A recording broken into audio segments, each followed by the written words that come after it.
Good morning. Happy Saturday. Good morning.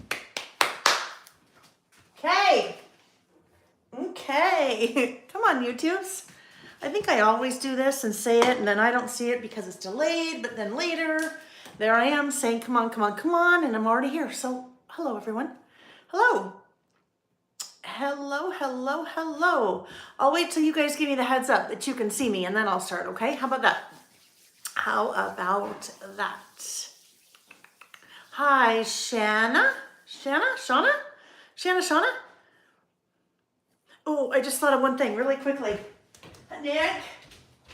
Honey? Will you grab me those puppy slippers in the closet? They're not pink, no, they're like cream or black, one of the pairs. All right, friends. All right. There we go. Hello, welcome. I just remembered that I stand the whole time, and I have a pad here that I stand on, but also last time my legs were killing me. Just a lot going on. And so I have these kind of puffy, slippers. Nick went to go grab those so that they're just one more layer of support. Thank you, honey. I will tell you, everyone, she is a hot mess this morning. Shut up, I am not a hot mess. Do I look like I'm a hot mess? No, you've been scrambling around like you are one night. I know, I have been. No, I've been scrambling. All right, friends. Hello and welcome. Welcome. Loads to talk about today, so I'll do the little, spiel, and then we'll start chatting. Welcome. Happy Saturday. If you are new here, my name is Lael Khankar, and I have a business called Lael by Mail. So on Saturdays when I'm not traveling, we are here. For the last 4 years, we've been doing this. It's crazy. But we are here on my YouTube channel at 9 a.m. Pacific time, a.m. And we are doing what I like to call creative listings. So we're basically making lists. A couple days before, usually the Thursday before our Saturday together, I publish on blog at laelbymail.com a list of topics, a list that we'll be listing about. But I call it creative listing because as we are listing, we're playing, and I am adding sometimes photos and die cuts, and we're stamping and stickers and washi and just all the things, and we're having a lot of fun. That's why I call it creative listing. It is another way in the 27 years or so that I've been scrapbooking or documenting or memory keeping or journaling or storytelling, whatever you have it, that I like to tell my story. And in this case, it's totally telling my story because pretty much the things I'm listing about end up being about me. Like today, one of our lists is my favorite authors. So in a lot of cases, we are telling our story that other people may not know. So maybe a story we've never told. So that is what we're doing here on a Saturday, and welcome to you. Let me double check the chat, and then we'll kind of continue. We have Belinda and Debbie, Kathy from sunny Southern California. So I live in Utah, northern-ish Utah, so suburb of Salt Lake City, and it is raining today. I'm basically coming in hot this morning. If you were with me last Saturday, when we were done last Saturday, I said we gotta go pack because Sunday morning, Nick and I left for Orlando. Nick's my husband. We are empty nesters, and it is the time of our life when sometimes we can just pick up and go. Now for him, it wasn't a pick up and go. It was a planned business trip, but for me, I kind of picked up and went with him, although it had been planned for me to go with him. So we flew to Orlando on Sunday morning, and that would have been last Sunday, the 21st, as I look at the calendar. And we got home last night around 10 p.m. So when I say I'm coming in hot, I am really coming in hot. I had some of what I needed to have done ahead of time. And then this morning it was a mad dash to kind of get everything ready. Oh, Reggie's such a good boy. Reggie the cat, he just walked right in the room, and he just got in his little box on my craft table. So hopefully he stays there. Good job, buddy. Good job, Reg. Oh, he's so cute. Yes, so coming in hot. And when Nick says I'm a bit of a hot mess this morning, I think that's what he means, because it was, running around like a chicken with my head cut off. But that's all right. We're here and we're ready to play. Let's see. So yes, we went from beautiful, warm, hot weather, probably mid 80s maybe, Partly cloudy, which was awesome. And then lots of humidity, which not awesome. That we are totally not used to here in Utah because we are high mountain desert, very similar to Arizona, except we get all 4 seasons, snow and all the things, but no humidity. So humidity is a little interesting when you're not used to it. Good morning, Sarah and Ms. L. Christine Chapman from sunny Sacramento. Mandy from the UK. Hi, Mandy. Mandy said, good morning, Lael. Mandy had taken a trip to New York City earlier this month, and we kind of coordinated together, and I was able to send her a couple of orders to her hotel in New York, which was awesome because number one, shipping to the UK, but number two, because of the tax rules in the UK. Anyhow, long story, but I was so happy to do it, Mandy. So happy to do that for you. Shauna from Lake Bonnie. Hi, Mindy, Melissa from Fishers, Indiana, Corey and Crafty and Carolyn. Elizabeth, Gracie Creates, Becky, good morning from Minnesota. She said she's so happy to catch a live, the first one in many months. So I'm happy to have you here. Always happy to have you all here.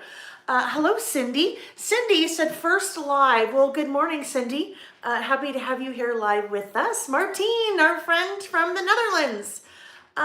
Happy King's Day from a complete orange Netherlands today. Martine, don't know what King's Day is. I imagine, is it kind of like our President's Day maybe? I don't know. Good morning from Washington, DG Man 76, Craft NH. Good morning, good morning. She's still working on her craft room. You know what?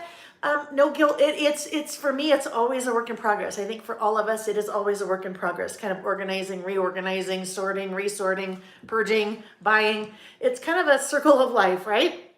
Colleen, it is. I love that. Hi, Colleen. Colleen said, Lael, speaking of reading, today is Independent Bookstore Day. I had no idea. I love that. Oh, love me a good bookstore. I'm such a sucker for a good bookstore. And in my opinion, they're all good bookstores. So I love that. That was fun. I didn't know when I picked favorite authors that it was Independent Bookstore Day. That's awesome. Hi, Christy. Good morning from Illinois. Finally warmish, getting warmish there, right? Louisa. Tiyu, hi. Nice to see you. Tiyu, my friend from somewhere in Canada. That's like saying my friend from the US. I know that. But yes. Hi, Tiyu. Trisha, good morning, Trisha. Karen from San Jose, is getting ready for a trip to Disney Paris this week. Oh my goodness, that sounds fun. Very excited for you.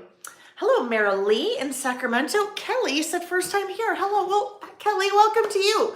Welcome to everyone, but I always have a very soft spot in my heart for our first timers. So hi, Kelly, so nice to have you here. And I'm super proud of you for jumping in and saying hello in the chat, because sometimes, it can feel a little intimidating. So good for you. I'm glad you did that.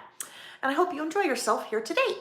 DG Mans, thank you, Georgia. That helps. Hi, Cheryl.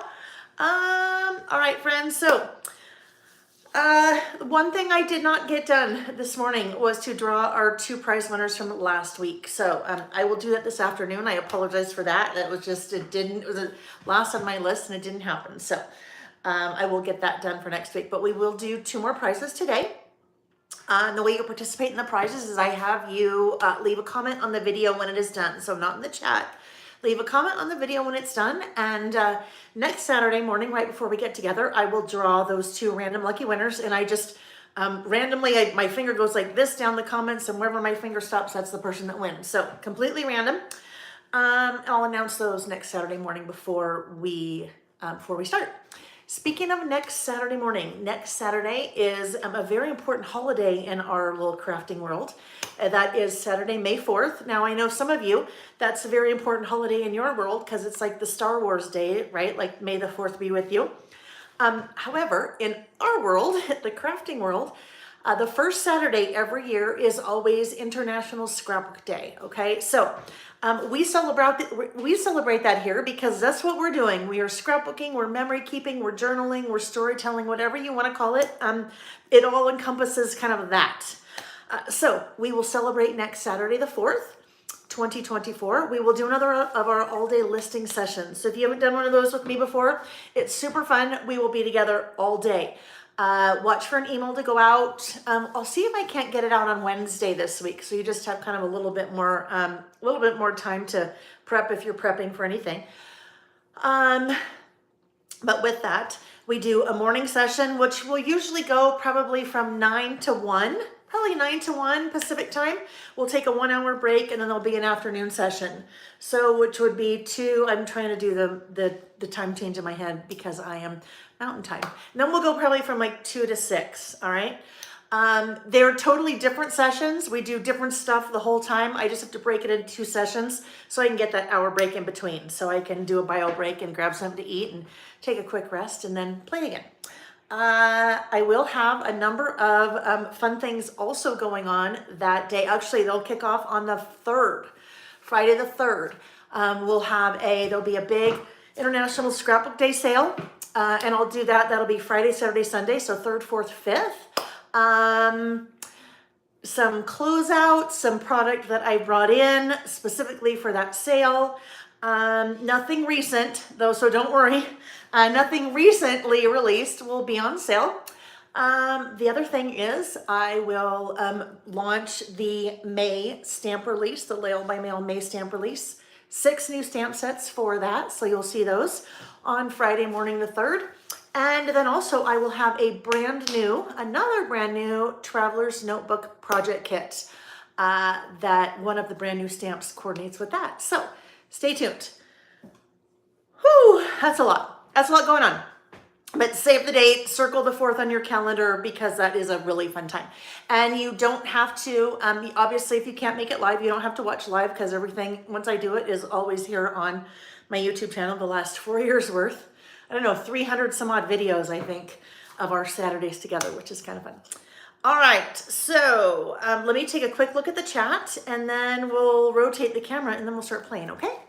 Let me see. Good morning, Jody.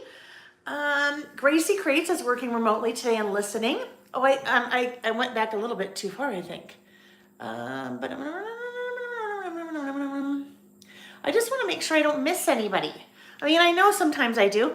TU said, so glad I could hop in. Working with the real work today. I'm just outside Toronto. Very good. Raining here today. Thank you, Martine. Okay, back to Martine's comment about King's Day. It is their President's Day. Or no, sorry. I put that in my head. It's their king's birthday, not a president, the king. It's the king's birthday in the Netherlands, and they celebrate that really big. A lot of fun. And orange, right? Orange is their color. Good morning, Linda May. Nice to see you. Good morning, honey. Nick is here in the house. Ooh, National Scrapbook Day followed by Cinco de Mayo. Oh, yes. One more thing about the 4th. So we will do, I do prizes as I always do. So there's after party prizes that anyone can participate in. But when we do our all day lives, I also have live prizes. So you have a chance to win live as well. So I think we always like to, I just saw Nick's comment. Yeah. I always like to have a little cheers in the afternoon session. So next Saturday, we'll do a cheers in the afternoon session and might have to cheers with a margarita or maybe a Paloma since the next day, the 5th, will be Cinco de Mayo. Yes. Nick said, just spent the last hour. It wasn't really an hour, honey. Trying to find a picture for Lael. It's a group photo from high school. Yeah, needle in a haystack. So, you know when I can picture the photo. It is from a dance in high school. And it must have been like a girls' dance. I don't remember. But it was my big group of friends. So there were maybe like 10 or 12 of us in this photo. And it's, you know, at least for me back in high school, I graduated in 1986. They always had like a photographer and you could get the group photo or whatever. That is the photo I'm looking for because I wanted to pair it with one of our lists today. Our list today that hopefully some of you won't be angry with me for because it makes us all seem like we're very old. And that list is songs that are songs really, what did I call it? Songs turning 40 in 2024. Yeah, songs that are turning 40 in 2024. And you may think, oh my gosh, that's so long ago. That must be like, I don't know, the mamas and the papas. Yeah, no, that's when I was in high school. Not the mamas and the papas era, like 82 to 86. So anyhow, Didn't find the photo, so I have another photo to use, but if I find that photo, I might swap it out after the fact, so we'll see about that. But honey, thank you for looking. Yes, he did look for quite a while, but I just know where it is. I can picture it. I can totally see it in my head. I don't know. Who knows where it is? I'll find it. Good morning, Blessed and Callie. Yes, Nick is very helpful. Colleen, I love that. It's also start of Colleen's birthday week. When is your birthday, Colleen? I won't ask how old you are, but when is your birthday? Because I have a pretty good idea-ish, I think, right? Wanda got some happy mail today. Oh, lovely, lovely. Okay, friends, I think Louisa said she's just this week she was working on her mixtape layout that I did last year, right? So today will be another kind of music themed list. We usually do kind of a music themed list probably a couple times a year. I love music. And it kind of also, this list kind of ties in with one of our lists from last week. So why don't I flip the cameras, turn off the lights, turn on the lights, and then we'll take a look at that list as we get started. Okay. Oh, thank you, Debbie. While I'm doing that, you better sit down, Reg. He's sitting up in his box now. I need him to sit down. Ooh, lost my balance there. Where am I? Okay, there we go. Okay. Yes, Debbie reminded us all. Thumbs up, please. Nick? Oh, never mind. I was clicking the wrong thing. I'm like, honey, my lights aren't working. They're good. We're good. It's all good. Nobody panic. As my friend Karen says, nobody panic. We're not going to panic. There's no reason to panic. All right, let's get going. Let's start out by taking a look at the lists that we did last week when we were together. If I move this, let me just scoot this a titch this way. That'll either get better or worse. So let me just see. Oh, thank you, Colleen. Oh, bless your heart. And I mean that in the best way. I don't mean that in like the Southern way. I mean, bless your heart in the best way of all. I just moved that. Oh, a little bit better. A little bit out of center there. It will help us. It will help me if I'm centered, right? Will help me if I'm centered. Yes, Colleen reminded me to plug in my phone. Because everything that we do is recorded. All of this is done on my phone. And if my phone dies, guess what happens? We all go with it. Golly, that is just bizarre. I'm going to go way over. And let's see what that does. Come on. Just waiting for it. Let's have a little hydration break while we wait for that. I am about, oh, there we go. That's better. All right. I have about a 15-second delay from what I do to what I see, because I watch right along, so I can follow along in the chat, but I can also see what I'm doing. Well, I can see what I'm doing anyhow. All right, so last week we did 3 lists. The list that we started out with one called Things I'm Going to Do for Someone Else Next Week. And that was on April 20th. So that came from kind of something we did the week prior. The week prior, we did a list of things I'm going to do for me this week. So we did that on the 13th. Okay, we did that list on the 13th, things I'm going to do for me this week. Then we followed it up last week with things I'm going to do for someone else. So let's see. I've done one of those things, and I knew this was going to take about 2 weeks, even though I called it things I'm going to do for someone else next week. I knew it would take me a couple weeks just because we were out of town last week. So I did buy food and snacks for Sam while he was here. He house sits for us and cat sits while we're gone since it's his kitty. So I did that. And then all of the rest of these things I will be working on this coming week. But for this list, we use Simple Stories, Simple Vintage Essentials color palette. Mouthful, right? But beautiful collection. Lots of beautiful bright colors. As I'm working on lists, the product that you see me use, you'll find on my website at laelbymail.com. So in the Dropbox, in the description box down below, you will see a link. Well, you'll see lots of links. But one of the links you will see is a link to the products that I am using today. All right. Like this was last week, so you wouldn't see it, but you could go to the website and search for simple essentials color palette, and then you would see any of that product. How about that? Okay, so that was our first list. Our second list, oh my goodness, we had so much fun with this. This was growing up, fill in the blank. And I suggested what I did was I included my generation. So there are 7 generations, and they all have their different names and obviously their time frames. If you want to know a little bit more about that list, or if you're not certain what generation you are, you can either Google the 7 generations, or if you go to the blog post from the 20th, I have a link to a website that tells you what the 7 generations are and defines, or gives you the date range for them. But anyhow, so we had so much fun with this list. Growing up, Gen X. Gen X is, let me look because I wrote it down for last week. Gen X is 65 to 80. So if you were born in 1965 through 1980, you are a Gen Xer.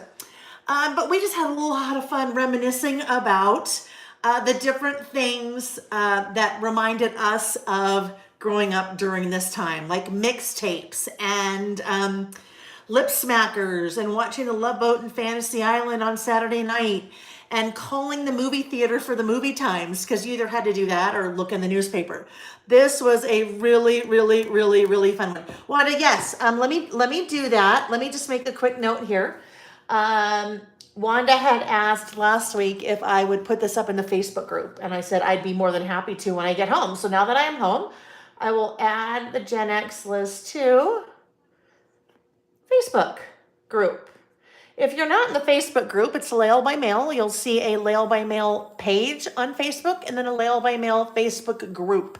So group, you just have to, ask to be, accepted or invited or whatever. And then I will let you in. But we have a lot of fun in the Facebook group. Lots of people share their lists and just chatting, and lots of squirrel memes on the Facebook group as well. So yes, I will for sure post that this afternoon. I'll photograph it and post it. So that one I used the Simple Stories True Colors collection, just because it was really fun and bright and kind of from that era. Like we joked about how the TV back in the day at midnight, the TV would basically turn off. There were no more channels broadcasting. And so the national anthem would play, and then you'd have that funny pattern on the TV, roller skating and radios or boom boxes, right? Boom boxes. Film cameras. Anyhow, we had a lot of fun with that list. I think I added one more thing to it after we were done. This was feeling very plain up here. And I added that little thing just to kind of fill it up a little bit. All right. Then our last list. Our last list was in the news. In the news is a list that we do once a month where I just recap the news from the month. So we had not done the month of March yet, and so we did in the news for March.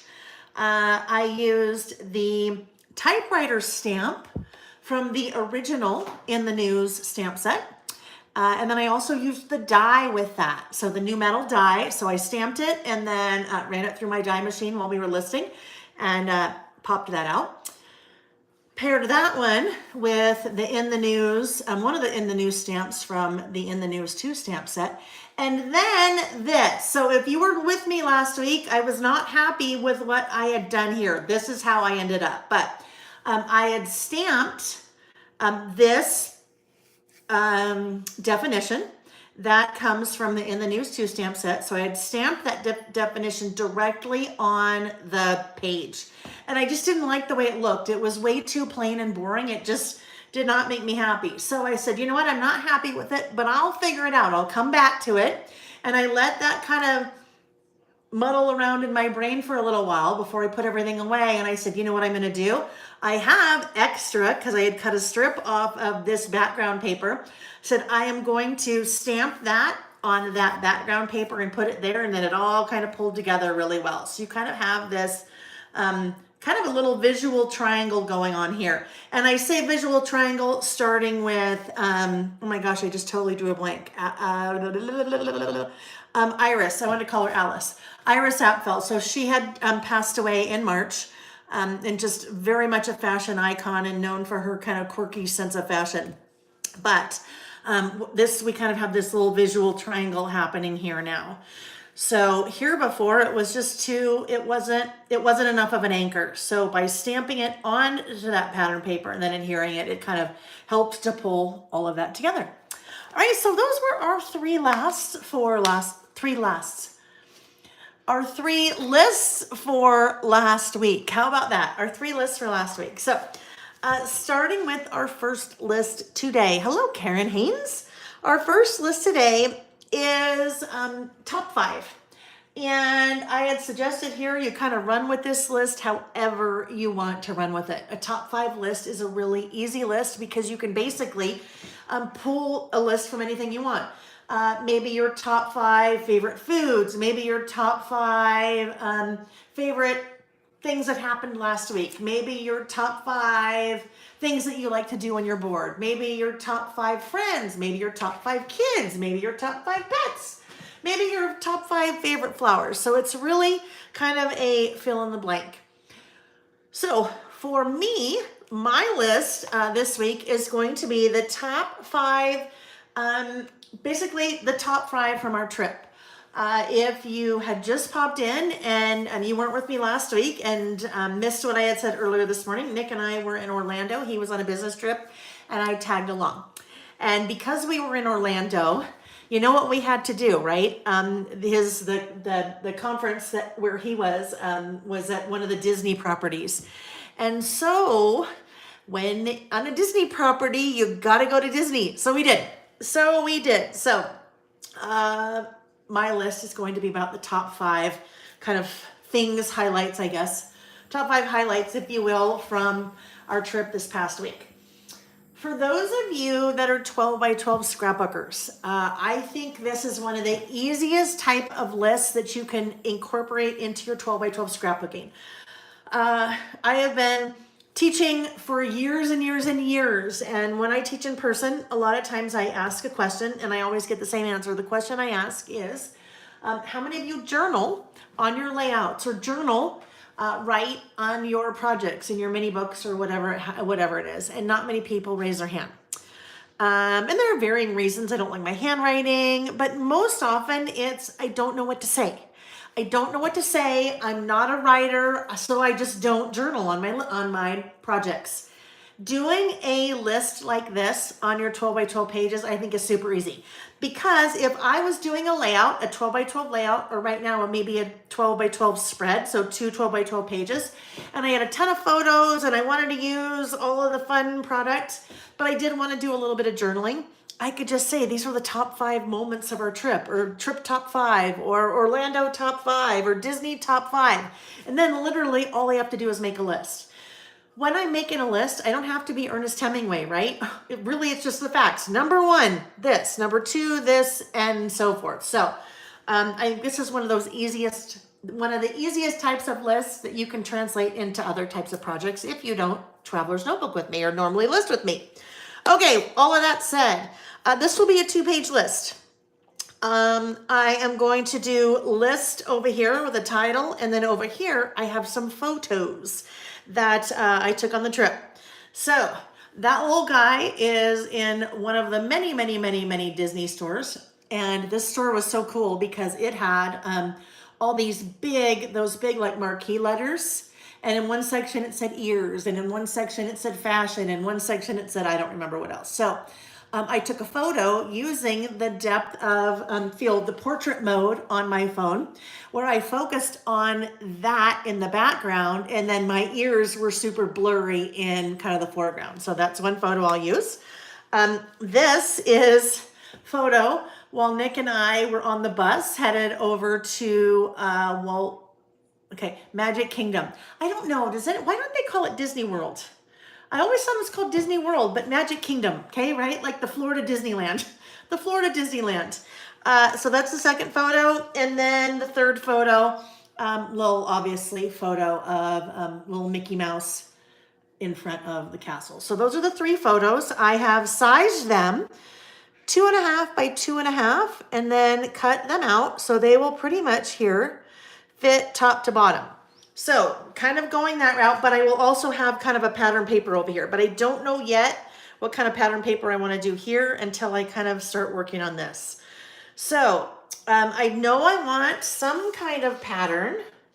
Oh, all right. Well, this kind of works well, right? This works pretty well, that red floral, because it kind of reminds you of red polka dots, red and white polka dots, Disney, right? Maybe this could go here.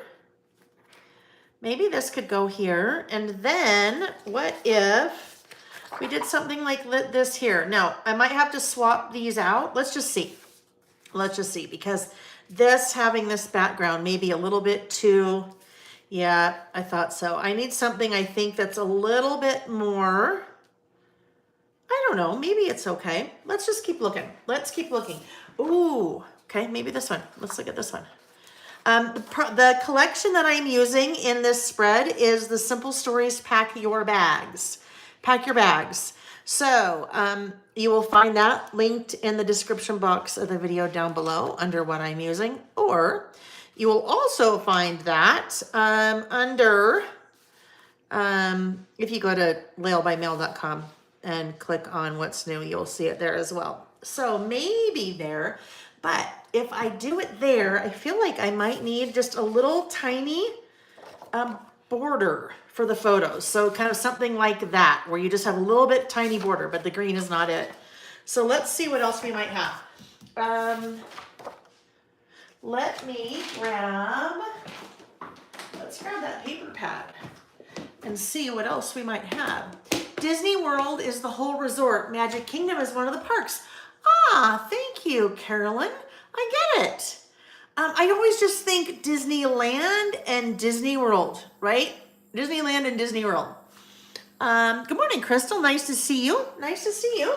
Glad you could join us. Okay, where's the paper pad?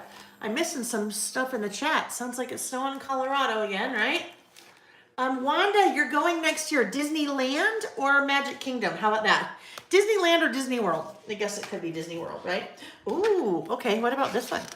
Maybe this one.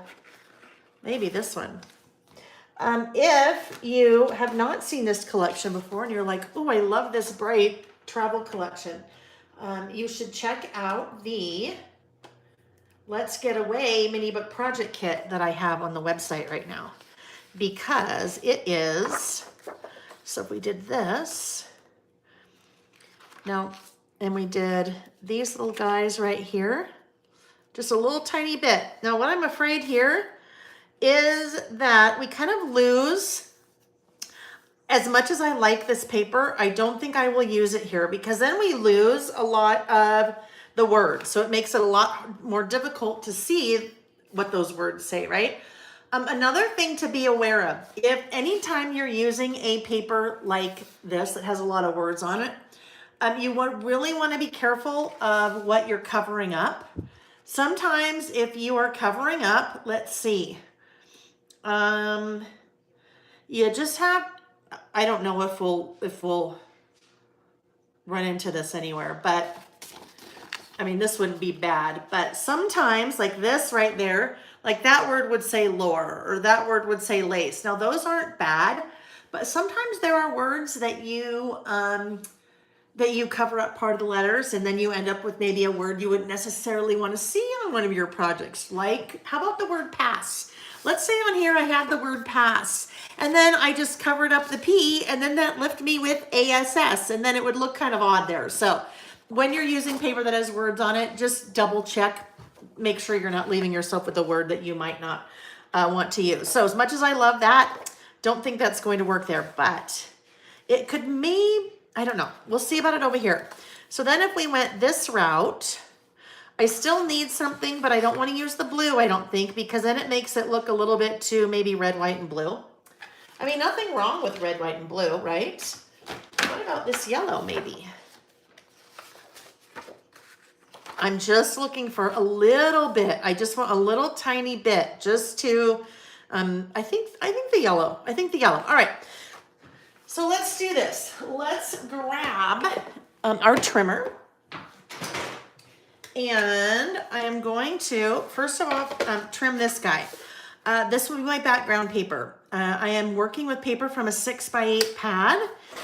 And it's primarily, I pretty much use 6x8 pad almost exclusively when I'm working in a traveler's notebook. Traveler's notebooks that I use, the size is called standard wide. So 5 inches wide by 8¼ inches tall. So when we have a 6x8 paper on a 5 by 8.25 surface, I just need to trim off a little bit and I have a nice sized pattern. So 4.75 is what I have there. Now, what I can do here is let's just make sure I know the order that I would like these in. I think that works. All right. Add a little bit of adhesive. How's everybody doing this morning? How are you? How are you today, this lovely Saturday? Nice spring Saturday. Some people it's snowing. Some people it's raining. Some people it's quite warm, right? Just depends where you are. And actually, some of you, it's not morning. Like Martine, it is not morning for you in the Netherlands, right? And then we usually have a couple ladies from Australia and New Zealand that pop on, but it is definitely, it is definitely morning for them, but it's actually way morning because it's probably like 3 in the morning for them. So morning for some, and actually I guess if you were East Coast, it is now afternoon. So I should just say, how's your day going? How about that? How is your day going? So Wanda says they stay a week and go to all 4 parks: Animal Kingdom, Epcot, Magic Kingdom, and the other one. Hollywood Studios. Universal Studios. I don't know which one it is. We just went to 2. We went to 2 while we were there. I shouldn't say just, because Nick was working lots. So, all right, let's do, this will give us our kind of nice little border here. There we go. There's our nice little border for our little thing going on here with our photos. So I would say not even half the time. I'd say most of the time my lists don't have photos with them, right? Most of the time my lists don't have photos. And that's not because I don't love photos. It's not because I don't take a lot of photos, but sometimes you have lists that you just don't really have a photo for. Or sometimes you don't want to take the time, right? And that's just being honest. Sometimes you just don't feel like you have the time to take the photo or find the photo, right? All right, I don't think I will quite yet put this down. I know I'm okay with putting the base down. All right, I know I'm okay with putting this down, but until I work a little bit more on the left side of the page, I am not quite ready to put that down yet because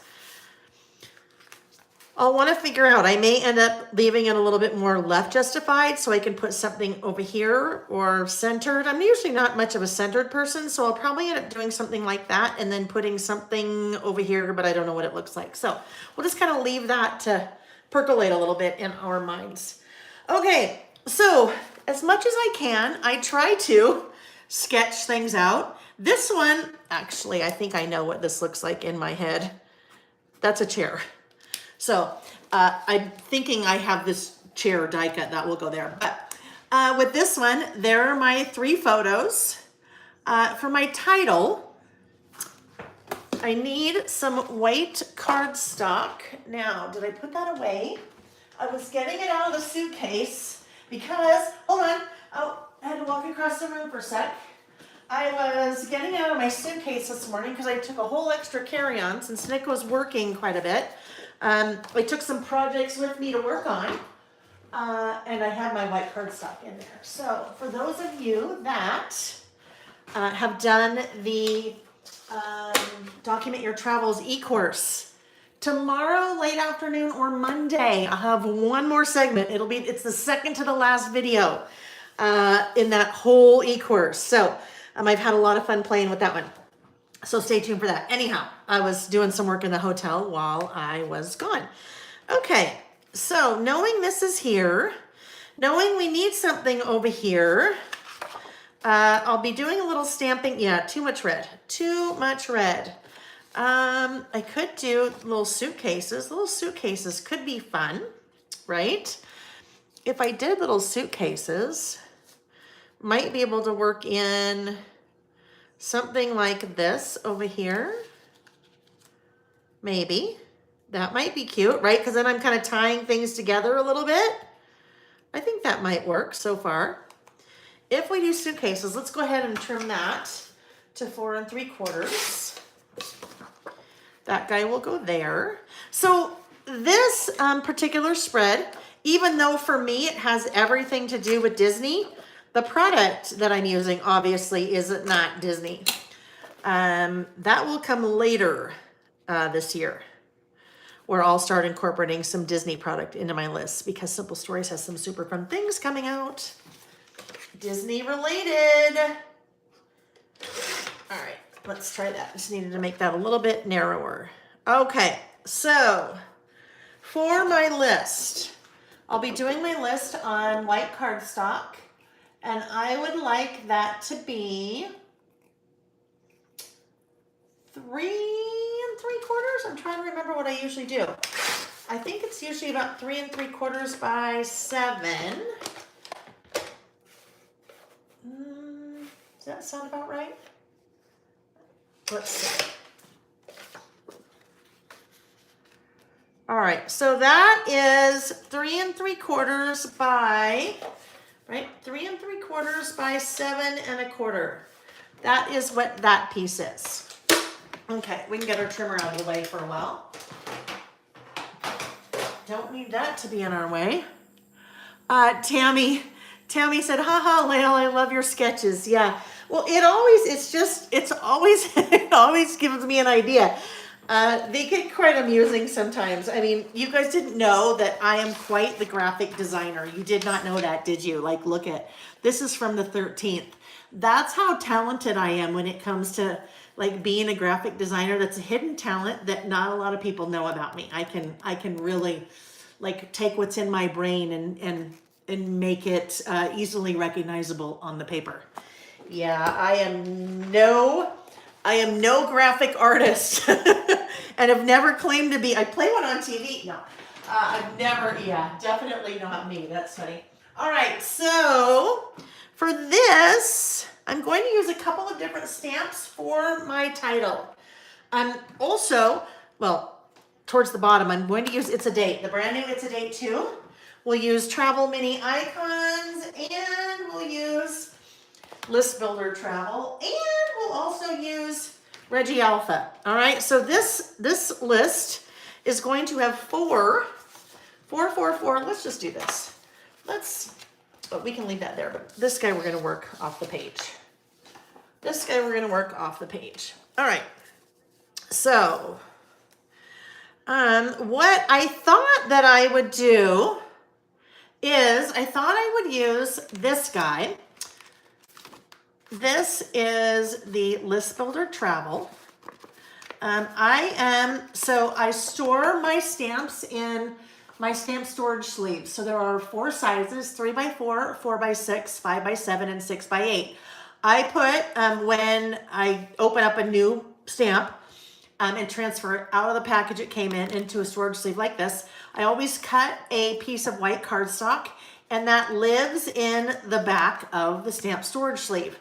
Because when you go to pull the stamp out, sometimes it gets a little stuck. The reason it gets a little stuck is you have plastic and plastic, so that plastic tends to stick together.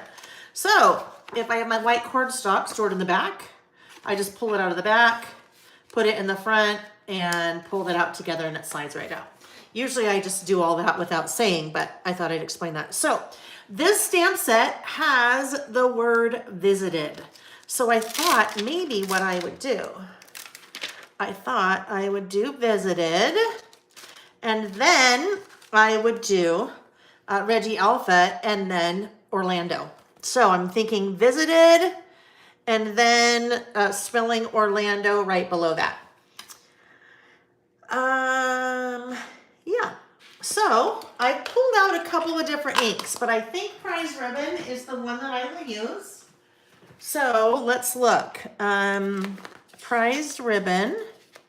I have swatched all of my inks, right? So that it makes it super easy to find what I'm looking for. I think Prize Ribbon of my blues, even though probably Chipped Sapphire is a little bit closer to what is used in this collection, parts of it, I guess. I like Prize Ribbon because Prize Ribbon is a nice bright blue. So that's what I'm going to use. So let's decide. I think I might pull in a little bit more yellow over here. Now I won't stamp in yellow because if I stamp in yellow, it will be hard to see. Oh, Tammy, I didn't take offense at all. Tammy said, JK Lael, I love your layouts. No, I didn't take offense at all. Not even. All right, I'd like to bring in a little bit more yellow to this side, right? This is the left side of the spread. But I don't want to stamp in yellow. I don't want to do two different colors because I feel like that'll just be a little bit too much. And sometimes when you're stamping in yellow, it's a little bit hard to see. So instead of stamping in yellow, I'm going to ink the edges of that white cardstock. And I think I will go with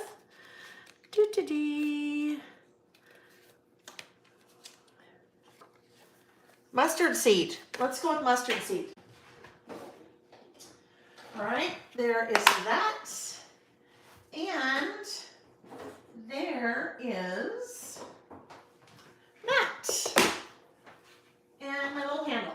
Okay, so this is the way that I store my little foam daubers. This little storage case, it's one of the products you'll see on my website. It comes with the storage case, 2 sheets of whichever ink that you use, Distress Oxide, Distress Inks, Gina K, Stamp Market, there are a number of them on there. And then you have enough for 40, okay? So you end up with 40 little boxes. You have 40 pre-punched little circles. And then you have 40 of the little Velcro pieces. So you can put your little storage thing all together. All right, so we have that. I've got my mustard seed. I have my mustard seed there. And I'm going to just do that kind of a little circular motion. And I'm just going to ink the edges. So it will kind of make those edges not so harsh. The other thing that it's really going to help with, because there is a white base to that pattern, right? All those suitcases are on a white base. It's going to make this piece not kind of float into the background. It will help it sit on top because that white won't blend in with the white background because we're adding our little yellow ink to the edges. My friends, this is about as mixed media as I get. So if you are looking for any kind of mixed media techniques, go visit my dear friend Vicki Booten, because that's about as mixed media I get. Unless Vicki's in town giving me my own private mixed media lesson, and then we need to do another one of those. Well, she needs to come again. She needs to come see me again so we can do another one of those. Oh my goodness, we had fun. We did a live together. I think last time she was in town. It was a hoot. It was a hoot. Hi, J-Lo. Nice to see you. I need to get that one out of there. That one is too narrow.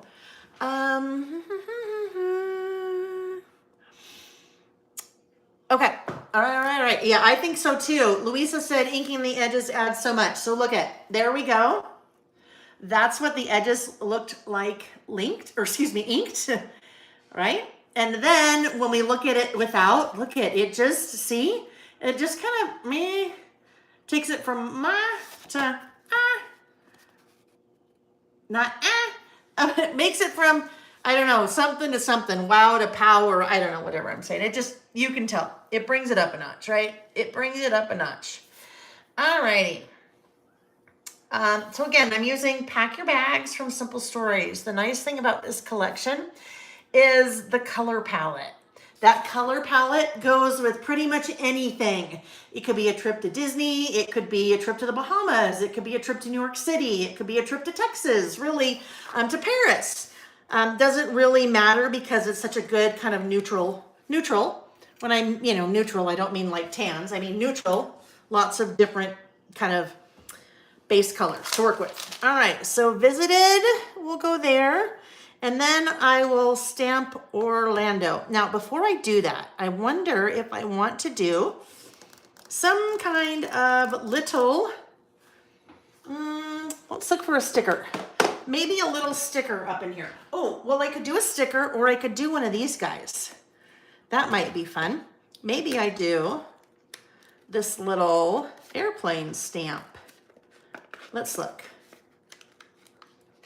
Oh, I've got yellow ink on my finger. Don't want that. Don't want that. That's a little good public service announcement. When you're inking, especially if you're inking edges, it is a good idea to have either a baby wipe or a wet paper towel or something near you, or go wash your hands before you continue because as you can see, let's try that again. I have yellow ink on my thumbs. This is why I don't do mixed media, because I make a mess.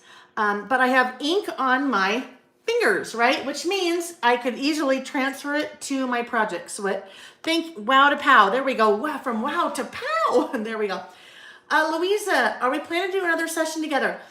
Louisa, not right now. And really either Vicki needs to come here or I need to go there.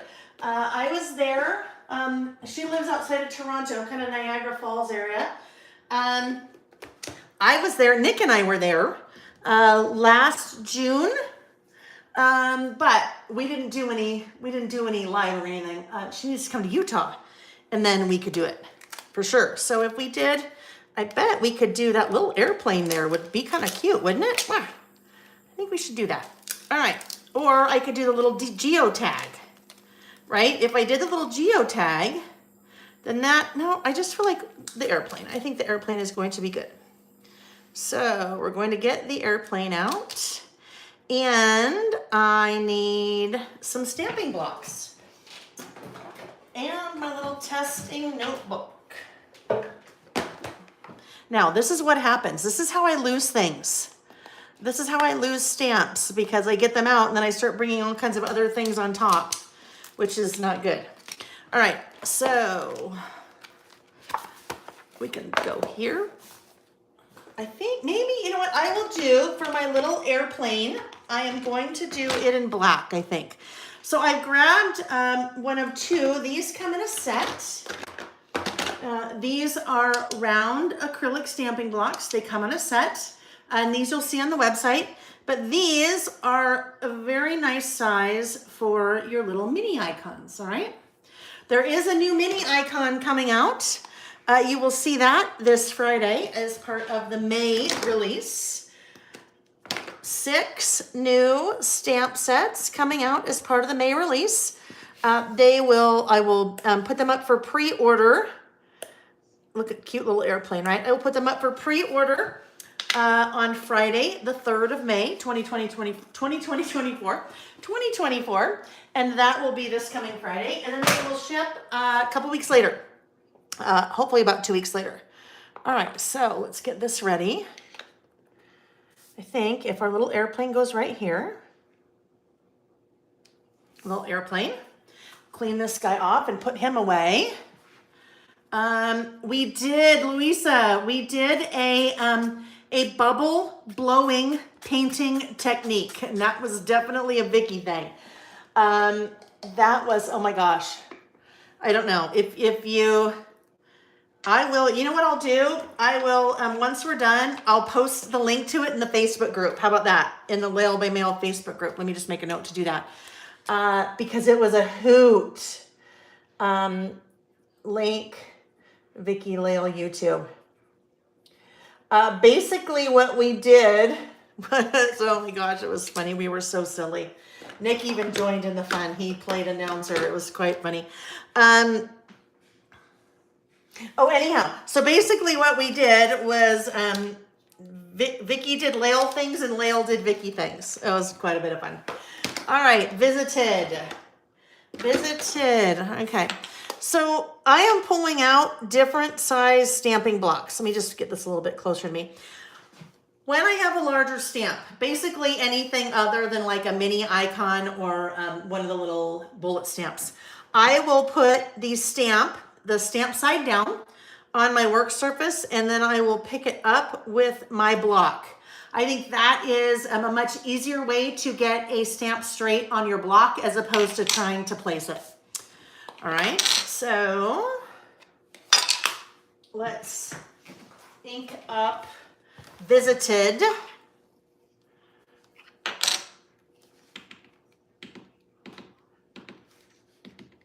Get that nice and inky. And I always test. I always, ooh, so nice. I always recommend that you test stamp first.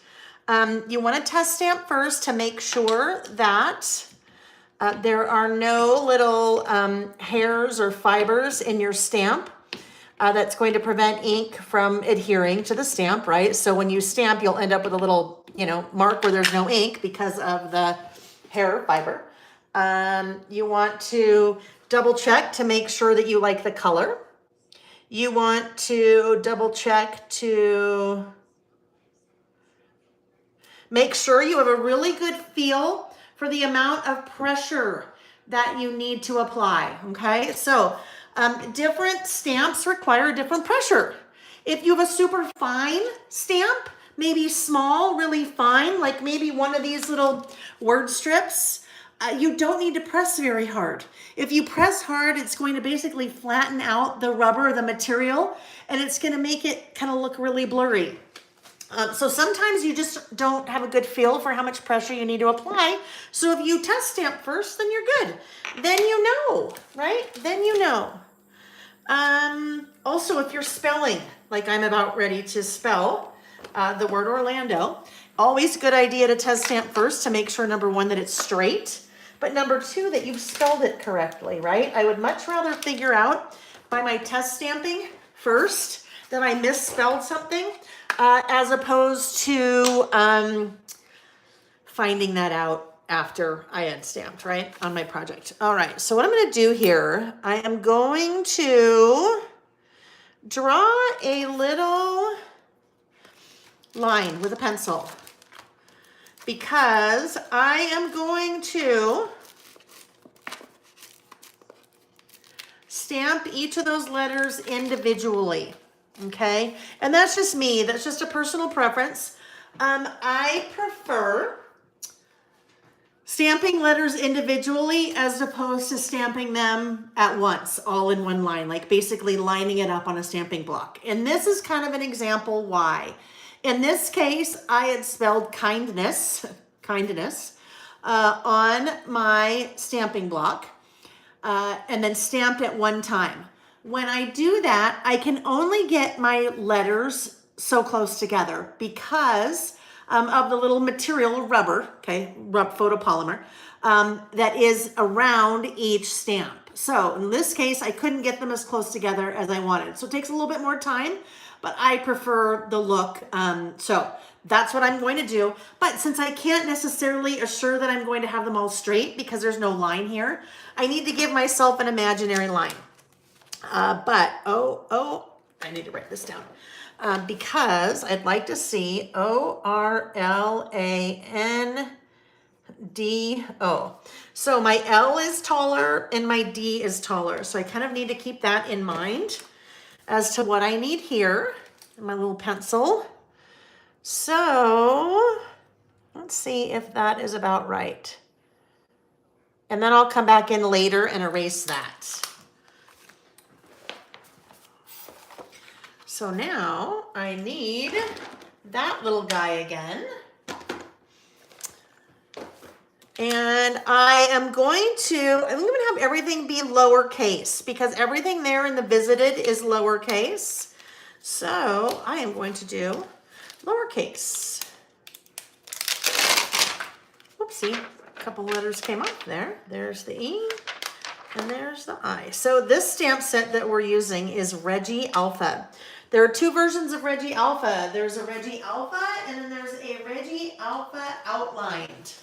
So it is kind of the negative, the outlined version of the same alphabet. And yes, it is named after Reggie the cat.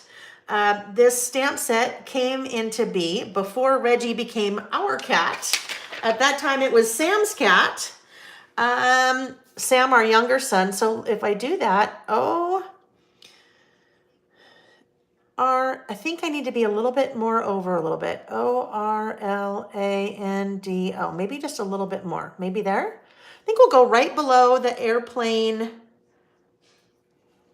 If I go right below the wheels, let's just look. I'm just going to kind of fake this here so I can get a feel.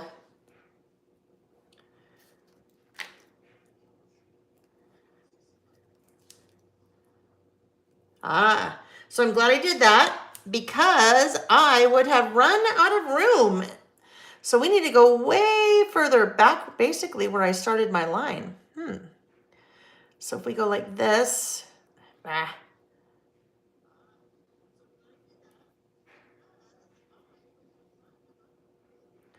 even a little bit further. Orlando. Okay, that's good. We're good. Move all those little guys away. And my O is going to start right there. So Reggie is named after our cat / Sam's cat. The new olive stamp set is named after our older son Jack and his girlfriend have 3 cats. One of them is named Olive. I always forget what the second one's named. But the third one can never have the third one will never have an alphabet stamp named after it. And this is why. We're having a squirrel moment here. So quick little squirrel moment. The third cat is a stray that they adopted. They found it in the parking lot of a Chinese restaurant.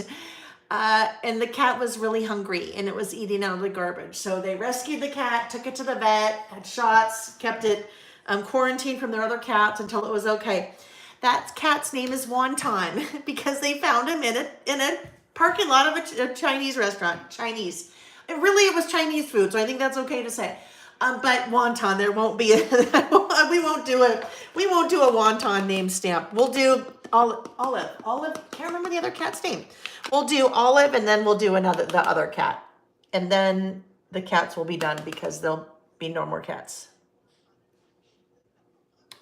All right. May 4th is also the Kentucky Derby. Oh my goodness, look at that. Lots and lots of things happening on May 4th this year. Kentucky Derby. If you're a Star Wars fan, May the 4th be with you. And then International Scrapbook Day. So Kentucky Derby. Has anyone ever had a mint julep? Mint julep. So Kentucky Derby. Let me just explain Kentucky Derby in case you're not from the U.S. or in case you just don't know what Kentucky Derby is. Kentucky Derby is a horse race. A very famous horse race. It's part of what is it called? The I don't know. One of the big races that you could be the grand champion. I don't know. One of you, anyhow, I don't remember. Anyhow, Kentucky Derby. So it's quite the fancy derby. It's quite the fancy horse race. A lot of times the Triple Crown. Thank you, Colleen. I knew someone would come and clutch for me. Yes, Triple Crown. If you are a horse that wins, and the trainer and the owner and all that, right? If you are a horse that wins all 3, the Preakness, right? The Kentucky Derby. I don't remember what the other one is. Anyhow, it's a big deal. But Kentucky Derby, big party, lots of people in fancy clothes. Well, sometimes people have Kentucky Derby parties. The Belmont, there we go. The Belmont, thank you. So the big parties and they dress up and there's a big thing about hats. And women wearing these such elaborate hats, right? And so one of the things that they have at the Kentucky Derby, or one of the things that some people have, ooh, I got a little high there. Okay, hang on. I shouldn't say that. That sounded odd when I said I got a little high there. I meant I got a little high with my letter L, not, something. Anyhow, one of the traditions is an adult beverage called a mint julep. A mint julep. Well, I thought, oh my goodness, I bet a mint julep would be amazing because I like minty things. Yeah. Mint julep is definitely not my thing. I did not taste any mint in it at all, and it just tastes like, what is it, bourbon? Bourbon? Oh, I'm sure it's bourbon. Kentucky bourbon, right? Bourbon. Ooh, yeah. No, I say I pass on the mint julep. Pass on the mint julep. Louisa said she's had a mint julep at Disneyland. Now, Louisa, because Disneyland, did it have alcohol in it? Did it have alcohol? Did it have alcohol in it? Did it have alcohol in it? Because I know Disneyland, sometimes it depends on if you can drink or not at Disneyland, right? All right. So somebody left a comment that I want to talk to for a second. Where did that go? Oh, Mary Lee said, would it be easier to start with the A in the middle than work your way out? So possibly. Yes and no. Usually I don't do that, Mary Lee, and this is why. And this is just layout. This is just me. So what Mary Lee was suggesting is if you have the word Orlando, 1, 2, 3, 4, 5, 6, 7. It has 7 letters. So Mary Lee is saying, hey, A would be in the middle. Could you put the A in the middle and then work your way left and work your way right? Sometimes it will work and sometimes it won't. It depends on the width of the letter, right? Because like the L in this case is narrower than the A or is narrower than the D. So sometimes you can do that, sometimes not. Just depends, right? So generally I don't do that because then I think, oh, I'll do that. And then I get in trouble because it's not exactly even. This to me, even though it takes longer, I just like the letters to be closer together. That's why I do it.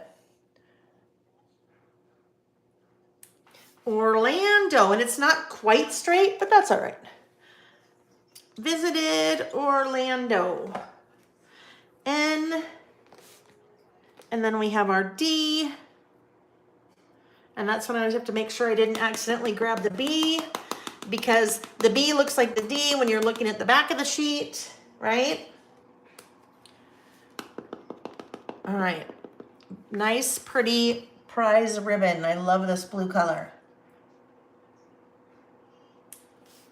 Orlando. All right. And now my little O again.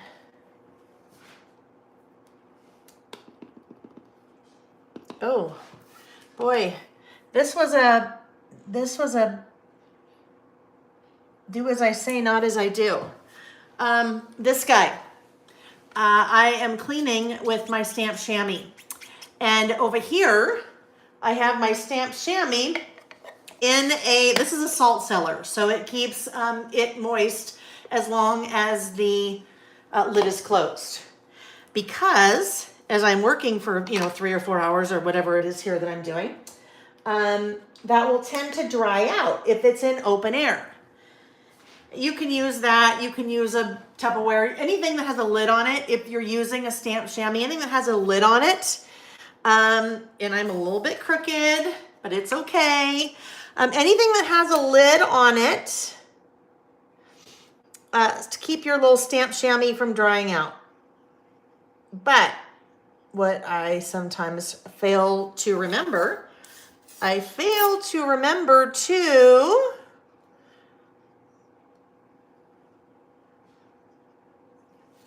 close it. Open it. So right now, it's closed, which I want it to be closed while I'm working. But if I forget to open it up when I'm done with it, and even if lay it out like that, then what happens? It sits in the washing machine. My clothes sit in the washing machine overnight or for a day. And then what happens when you open the washing machine to get your clothes out? Stinky.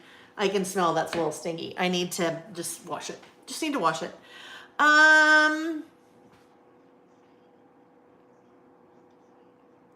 Toad Suck Days. Chris Allen. Chris Allen?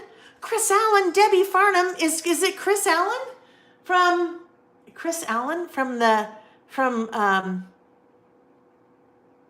American Idol? Is that the one?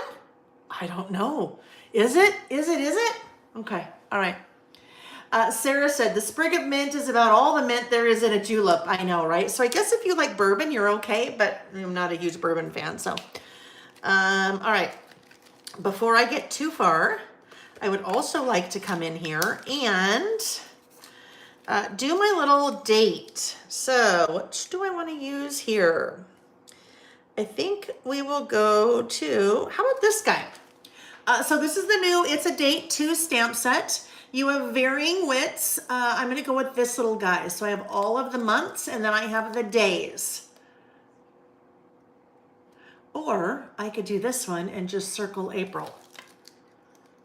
I feel like that's what I want to do. I'm going to do this one and just circle April.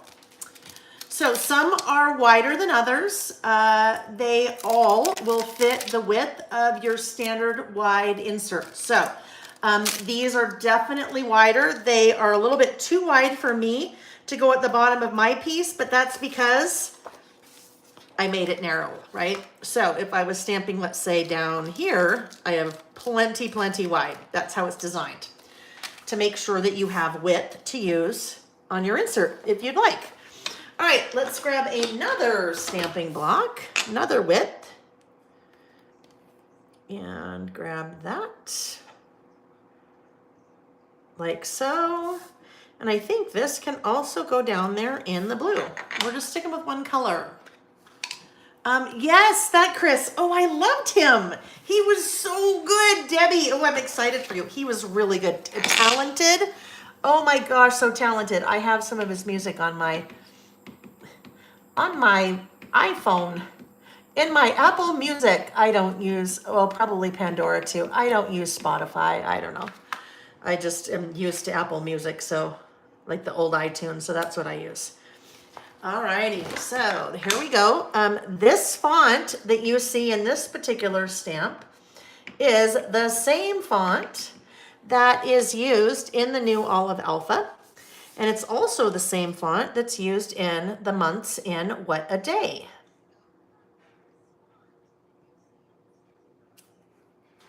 Look at that. Not nice, just nice and fine and yep. Alrighty, so I think we're probably done with that for a bit. Let's go ahead and clean it off. We're cleaning up all of our stamps as we go. So much easier to clean as you go. If you're on a roll and you just can't clean your stamp right away, that's okay. But make sure that you as soon as you can, clean your stamps, because if not, it won't hurt them. It just may be harder to clean once you are ready to clean them.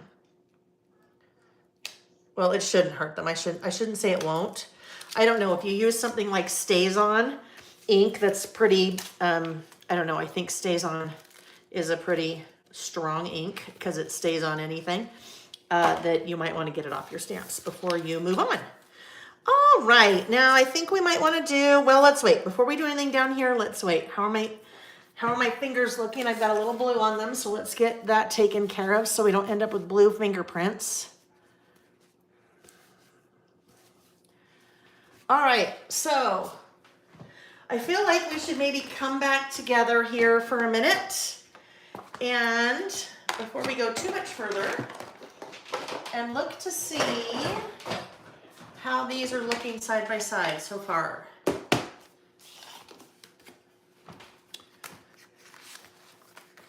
Okay. Okay, over here. We have this over here, right? We were gonna put a little bit of that there. That could probably, it's okay if it covers up part of my hair. That would be okay. We still know it's me. I know I have hair on that side of my face. All right, now I have all this space up here, so I don't know if that is quite going to work. And I don't think we want to do it that way. No, right? That doesn't look right at all. So what if we just tuck a little bit? I don't know. We may just leave it that way. It might just be fine. We probably will. All right. So now I have the top 5 from our trip. What I may do is, what if I have 1, 2, 3, 4, 5. I probably should just do maybe a little explanation here. How about if I do this? Tagged along with Nick on a business trip. All right, that works. And then we could do our 1, 2, 3, 4, 5. 1. Actually, I won't get all those out yet because I'll probably lose one. Well, I could do 5. Or I could do one of these guys. Maybe, actually, instead of my numbers, I'm going to do this little camera. Little camera from the travel mini icons. So let's grab, I think we can go with our little guy. Right? It'll fit on our little one. Let go, let go. All right, so 1, I can do my 5. But what I'm going to do, instead of stamping, I was going to say typing, instead of stamping all 5 at the same time, I am going to just stamp them one at a time. I'll stamp, stamp, and write. So do I want to do blue again? Or do I want to... oh, he has new stuff too. I'll have to go look for that, Debbie. I loved a bunch of his covers. He did some awesome covers when he was on American Idol.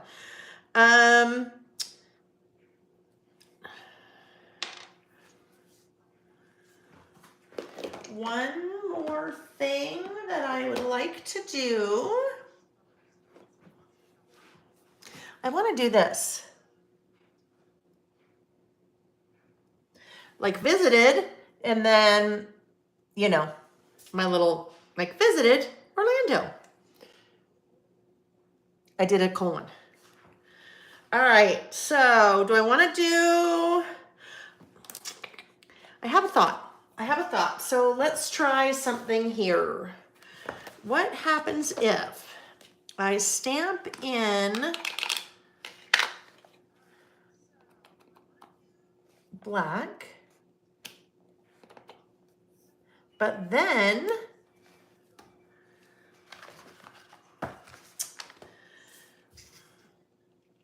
I'm going to stamp in blue because I write in black. My list will be written in black. I feel like I need to just get a little bit more color in there, so I'll stamp in blue. Now, if you're doing something like this, you could definitely, you know, stamp in another color. There's lots of other colors there. There's kind of a mint, there's a green, there's a red, there's a pink, there's a yellow. The yellow, I don't know, let's look. I'm going to say the yellow probably won't work as well because it, I don't know if we'll see it as well. Since that was a little bit wet, I am drying that with a microfiber towel, microfiber cloth, before I stamp again, because ooh, that actually might work. Let's look. Let's grab a little strip of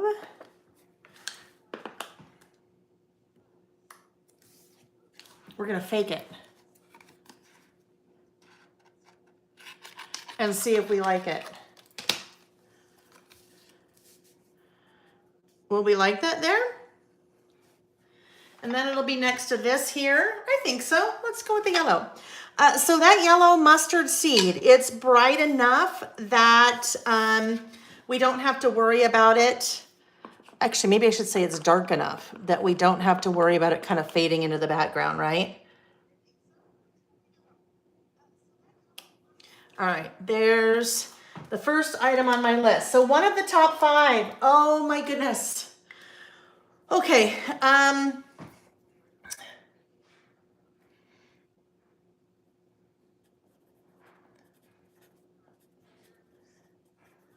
Being flooded with memories of going to Disney with Papa. That is my grandpa.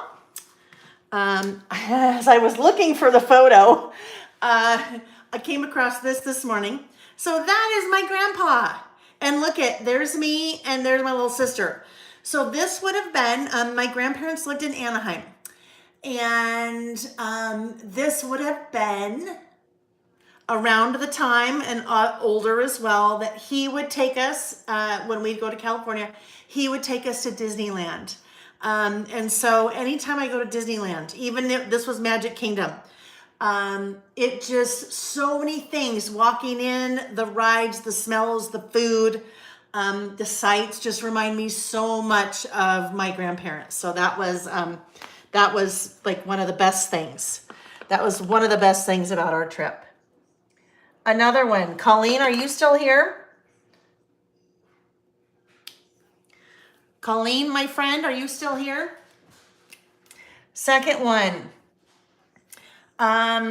Looking at my watch and seeing 12:34 while we were there. That made me cry. That one made me cry. So 12:34. And I asked if Colleen was here because, and it gave me chills.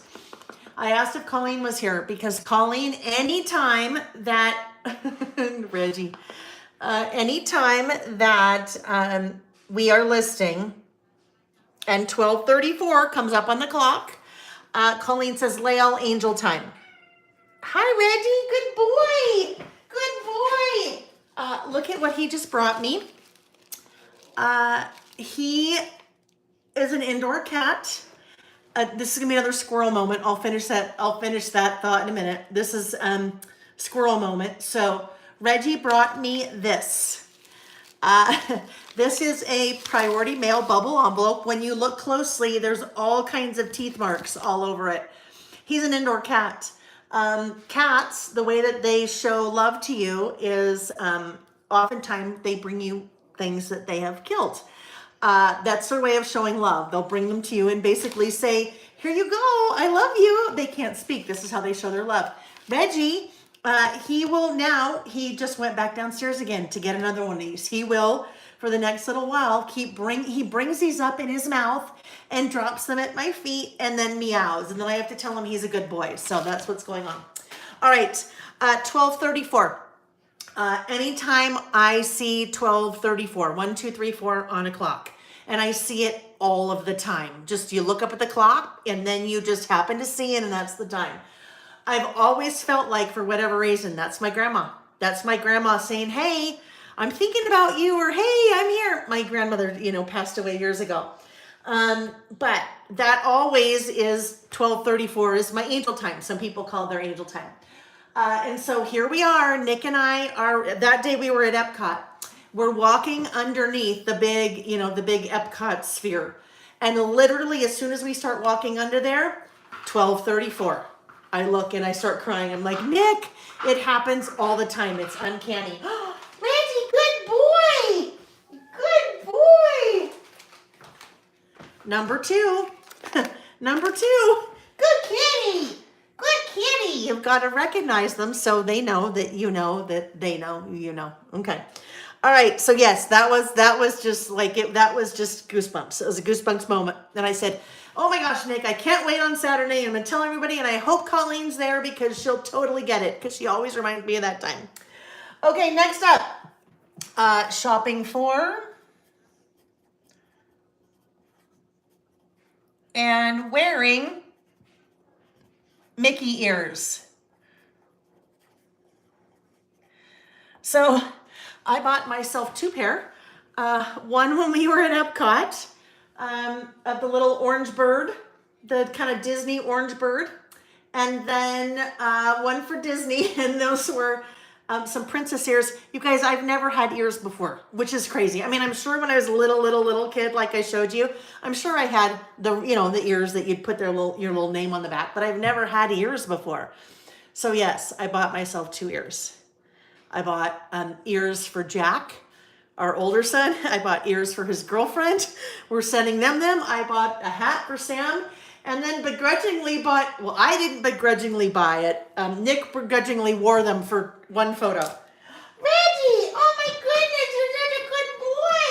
Oh my goodness. Number 3, just so you know, these are in a separate place. They just keep getting put away. Your orders don't come like this, okay? So he can't get to the ones that your orders are packed in. But look at, see all those little, yep, that's number 3. Good kitty.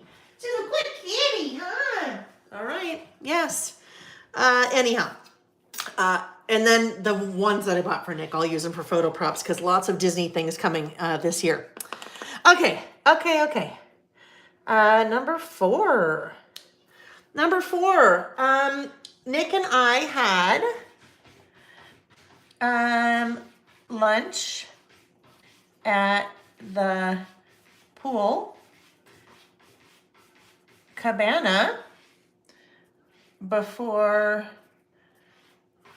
leaving for the airport. That was lovely. Sat outside and it was just lovely. And then the last one, Peggy said, I'll take an envelope from Reggie. How cute is that? Oh my gosh. I guess that's like his autograph, right? His autograph, his little teeth holes. Cindy said hers is 11:11, right? So do you guys have times? Do you have like an angel time or a time that you always see on the clock? Like, it's just like when you start paying attention, you're like, oh my goodness, that's kind of weird. I always see that. The last one, Nick and I both travel quite a bit. And with all the miles that we fly, we never have ever once in our life paid for this.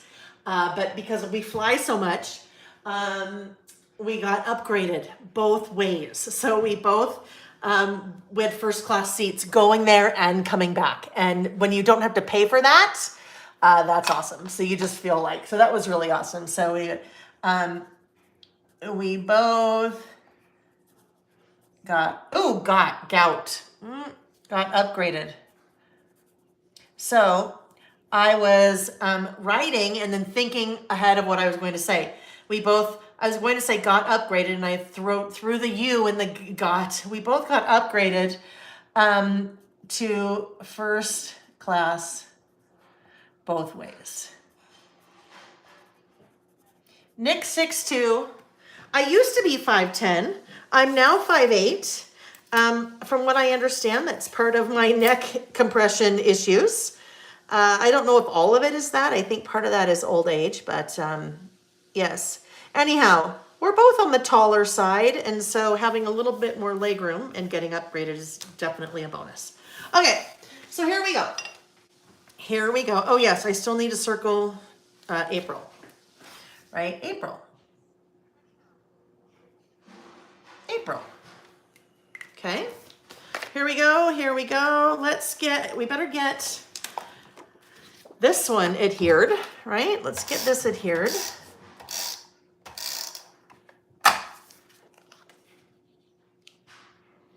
Like so. All right, now before this one can get adhered, I need to grab some double-sided tape. I am now more than halfway through. Oh, actually, I think that's the center. Is that the center? Anyhow, I'm close to halfway through or more than halfway through. Oh, let's put it this way. My insert. And I bring that up because once you get about halfway, or I guess it could be before halfway, depending on how much stuff that you're adding to your pages in your insert, you start to get this curve here. And the deeper you get, the more of a curve there is. So at this point, now going forward, I typically like to use double-sided tape along that edge so that that page will stay down. Oh yes, here we go. Okay, so along this edge, along the straight edge. All right. Here we go. And then I'll just use it all here. Still raining outside. Oh my gosh, the difference. So we've been gone, well, 6 days basically. The difference in the green of the yard, the length of the grass, and then all of the, like the trees and the flowers. Oh my goodness, everything has like exploded in the week while we were gone. Now, from what I understand, there was a lot of rain while we were gone, so that certainly helps. J-Lo, 333, 1111, 444, and 1234. Yes, J-Lo. J-Lo and I have a very cool story about 1234, huh? J-Lo and I were at my friend Lizzie Lou, does retreats in Fallbrook, California. And we were both at a retreat together, I want to say last October, right? And I can't remember if we were talking about 1234 and how that was a number for both of us. I can't remember how the discussion came about. But I remember her daughter applying to nursing school or applying for a job, something like that had to do with that, right? J-Lo? And J-Lo was, I think, talking to her daughter. She was out for a walk talking to her daughter. J-Lo, I just need you to write in the comments. And her daughter was nervous and worried, and J-Lo was walking and in this neighborhood and she basically stopped and was just talking. And the house number on the mailbox said 1234. And then her daughter ended up getting the job, something like that. But it was a very cool thing. All right, so let's see what else we may need to do in here. Let me pull out the stickers. Let me pull out the stickers, I think. Stickers? Yes, interview for nursing school. It was just a really cool thing. Yeah, it's just, you know what, it's like anything. We give importance to things that we give, not importance to, we also give meaning to. Meaning to, that's what I was thinking of. We give meaning to certain things in our life, and then they work, right? Okay, where's my sticker book? Where's my sticker book? Or we give meaning, I didn't quite say that right. We give meaning to things in our life, and then it's interesting to see how they work for us. I don't know, whatever I'm trying to say. All right, what about, we kind of have this cool little blue. I wonder if we have more of these.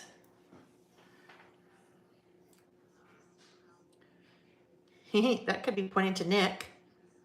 Yeah, that works. Oh, actually, let me lay this down first. Let me hear this. This little arrow, this hearts with arrow will be pointing to Nick.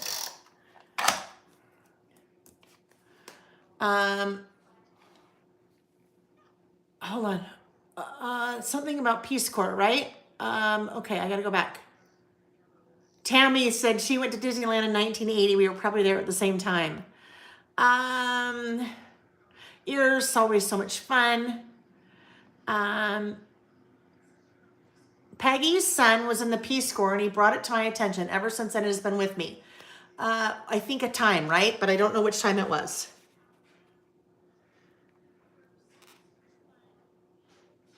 All right, let's go right here. And then we'll put this right in here. Oh, look it could go right there. It will go under. Reg, you gotta go get in your bucket. You can't come on here. Go get in your bucket. Get in your bucket. Reggie, get in your bucket.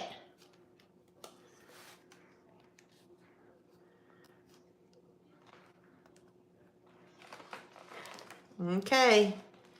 Oh, he's doing it. He did it. He's in his bucket. Oh, he's a good kitty. He is a good kitty. There's this little bucket on my desk. Well, bucket, it's a little bin from IKEA that he likes to be in here with me, and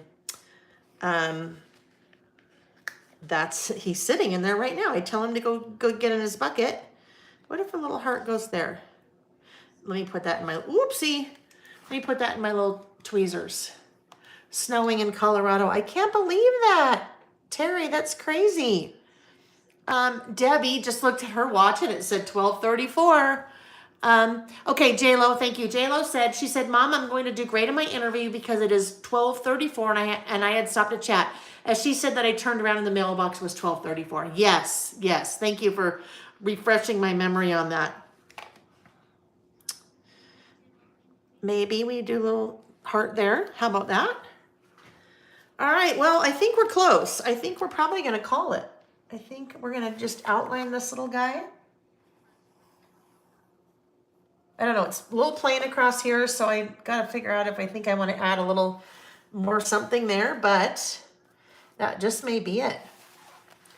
That just may be it. Then we can move on to our next list. So curious, did you guys list? Did you list about a top 5 something?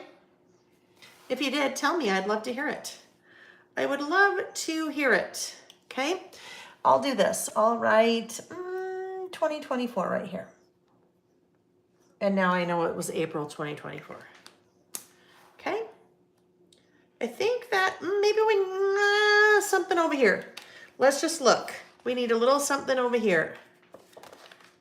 We need a little something, maybe a red. And let's look at this little guy maybe. Where would we put this? There?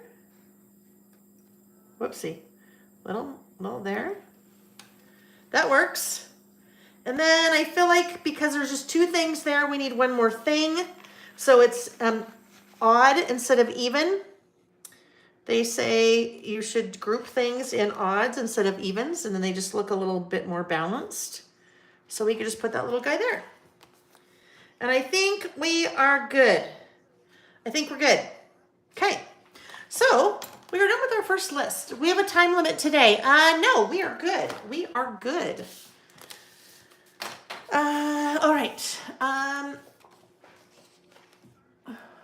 Oh, right. Terry's getting ready for a wedding. I'm sure it's hard to think wedding flowers, right? For sure.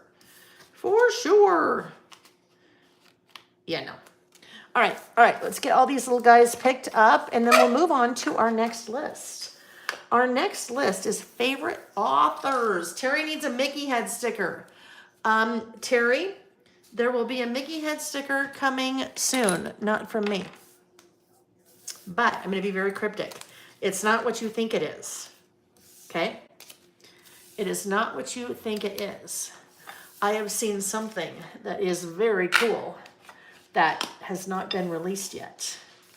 Will not be released until later this year. So, and not in May. It's not what you think it is, and that's all I can say. So, stay tuned. The other thing I will say is if you're looking for me, if you're watching for me to do project kits with the brand new Simple Stories, I am not, because something is coming later this year that I will be doing project kits with, okay? And that is all I can say. So don't be sad if you think I'm skipping a Disney. I am not. I have seen something that is coming. All right. You big tease. I know I'm a big tease. I know. Go grab a little Disney sticker. So guess what? The thing is, there really aren't, I know what you mean. You mean I need a Disney head there. That's what you meant, right? So I would have to find like a half ear somewhere, which I could probably find a half ear somewhere, right? Because everything has to be half year-ish, changing, but has to be like a half year. Oh, I'm such a ding-a-ling. Guess what I did? That was my piece that went behind here. Oh, well, that's fine. That's fine. Okay, and then Reggie Alpha goes here. Let me just get the things put away, and then we'll be ready for our next list, okay? So our next list is favorite authors. Do you read? If you read, then this could be a list for you. And if you don't read, guess what? Doesn't mean you can't play along. It's another fill in the blank. Favorite what? Favorite authors, favorite designers, favorite directors, favorite movie franchises, favorite whatever, right? So another really generic list. Where's that sheet? Where's that sheet that goes with Reggie Alpha? I do not know. All right, well, it'll show up. It's clear, so it's hard to see. It'll show up. We'll just put this off to the side for now. Down here. Oh, there it is. It's on the floor. All right.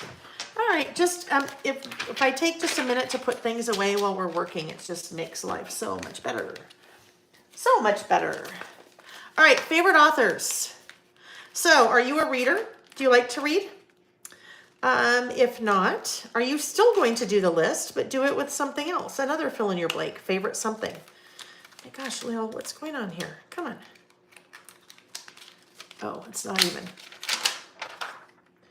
Got to put it back the right way. You can't try to go too fast. Oh, my mother's here. Hello, Mother. Hi, it's Mom and Murph. Murphy is my mother's dog. Murphy is a, oh my gosh, Brussels Griffin. Brussels Griffin dog. Brussels Griffin is the kind of dog that looks like, well, the dog was in the movie with Jack Nicholson, right, Mom?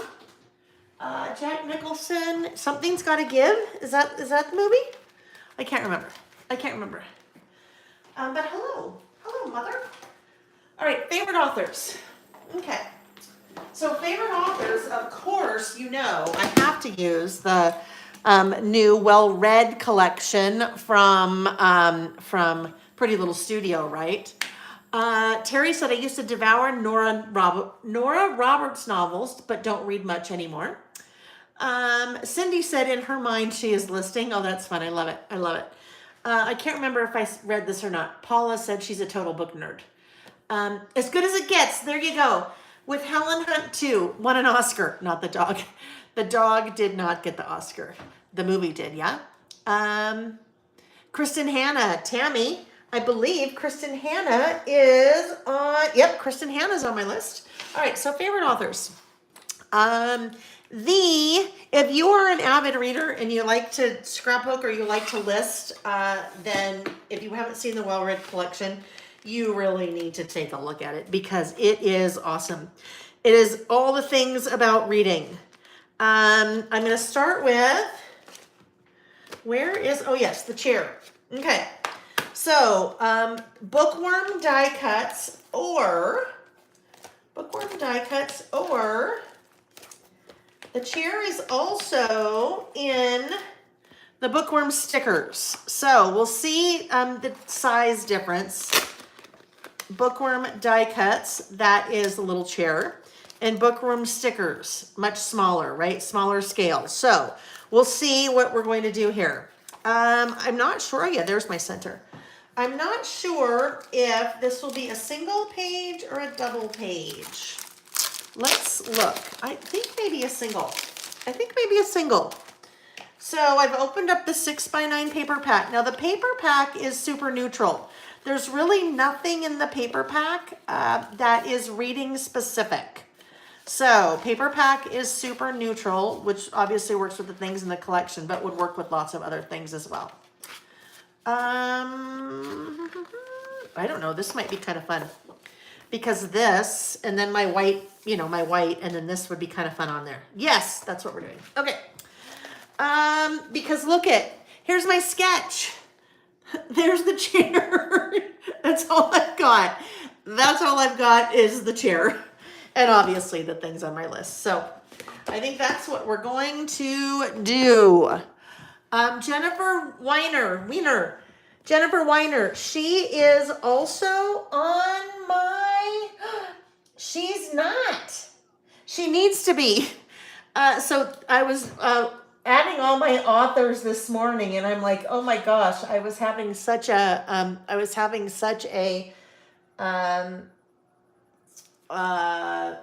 brain cramp.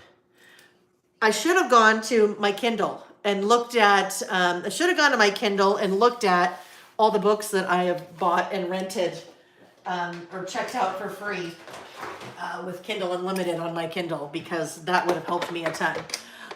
Justine said, I love to read. Can't wait to see what you do with this collection. So yeah, we're just gonna do a fun little list. 4 3/4 wide by, this one is 9. This is a 6 by 9. So I need to trim that to 8. Normally I don't trim length because normally I'm working with a, normally I'm working with a 6 by 8, but this guy's a 6 by 9. So I'm gonna trim. Harper Lee, was that To Kill a Mockingbird? Carolyn? Judy Bloom. Oh, I love Judy Bloom. Sharon said, will you be having a class on this for a new TN and using the paper? Sharon, I will not be. The reason I won't be is last summer maybe, I just did a traveler's notebook class called I Love Reading. And so it was obviously not with this collection because this collection wasn't out yet. But since I did one very recently, I won't be doing another one with this guy. Karen said, I'm not a reader due to too many overnight readathons in college, a little PTSD, yeah. But my favorite authors are Laura Ingalls Wilder, Robin Cook, and Jonathan Kellerman. Obviously, I know Laura Ingalls Wilder. Robin Cook, mystery, crime? Is that crime, mystery? Jonathan Kellerman too, maybe? Maybe? Clive Cussler, Western, right, Anne? Nancy Atherton, Agatha Christie. Yes, Judy Bloom. Judy Bloom. Definitely when I was like a young adult, teenager, right? Yes. Oh, that's so cool, Marilee. Judy Bloom signed one of your books. I love that. Jeffrey Archer. Oh, Colleen said my list will take up a whole book, right? Kristen Hanna. The Woman was a great read. Kristen Hanna, yes, on my list as well. Okay, so here it is. That's going to be my base. And we're going to use our little chair for sure, but I wonder, my little chair goes here. Favorite authors. I am going to use a black sticker for authors. Black Alpha, and that is going to be from the Letter Scramble from Doodlebug. Let's see here. Just checking. Yeah, I mean, I really think I need to use a black because it's just going to go the best. I don't know. I mean, the green might be kind of fun. Let's just see what other things that I might put with it if I was going to do, if I use the green, because I mean, I'll be writing in black. Robin Cook, medical thrillers. Yes, yes, yes. Okay, there we go. Medical thrillers and psychological thrillers. I love the thrillers. As long as they are not, not horror. No horror. I like crime, mystery, drama, crime. Yes, thrillers, but no horror. No horror. All right, so if I used this, I could have like a little plant. If I use a little plant, that would bring in some, green, and then I think I can make that green work. I think we're gonna do the green. I think we're going to do the green. Now, authors, we need to make sure that authors will fit. I think we will. Okay. I need another stamp set because, of course, we're doing a favorite list. We have to use the favorite stamp set. Here we go.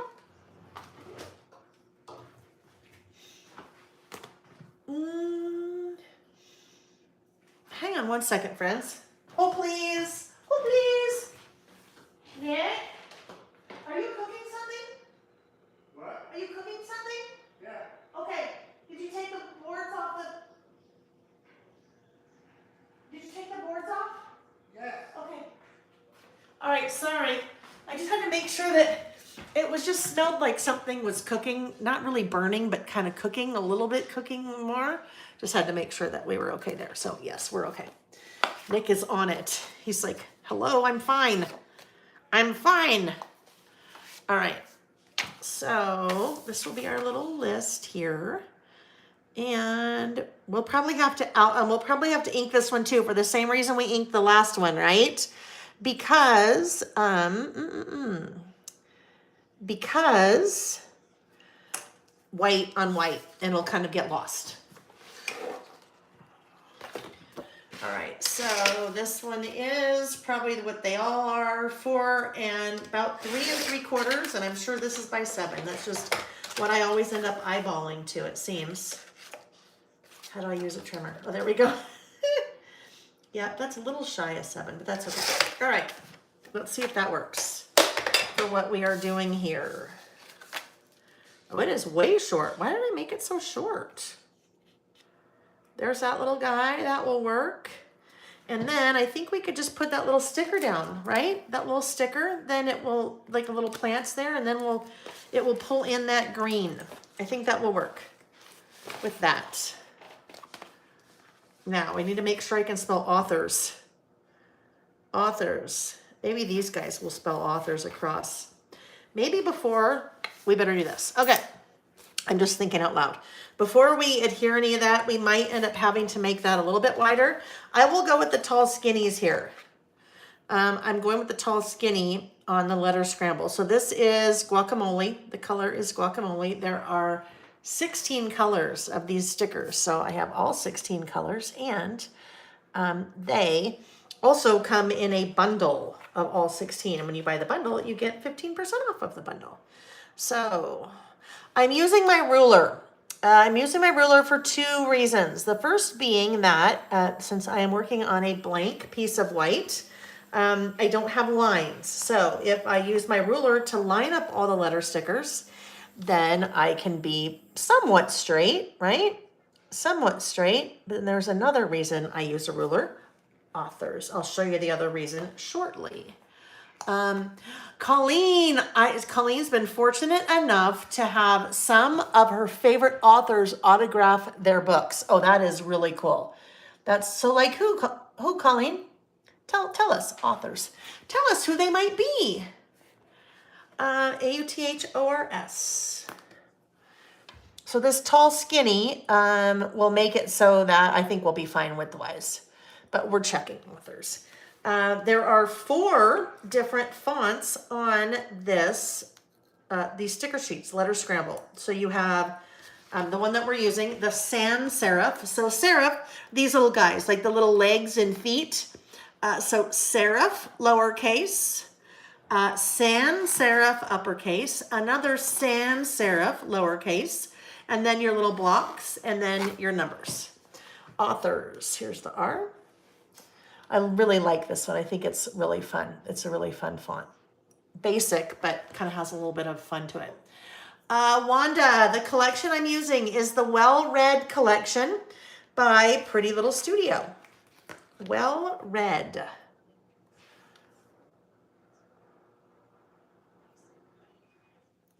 All right, authors. Let's check our width here. Are we okay? Oh, yes, we're great. All right. So authors, if that kind of goes like that, we need to do favorite above it. Now let's just take a quick look. Let me put these stickers away. Let's take a quick look at, we have loads of different ways for favorite, except not the Canadian way. I'm sorry, that's one of the very first stamp sets I did. So it does not include a U in favorite. So I just want one of those little guys, a little favorite to go above it, right? Because I don't want to focus on favorite. I want to focus on authors. So we could do, actually, let's see. If we look at, well, I have 2 in here. That's funny. I wonder why I have 2 in here.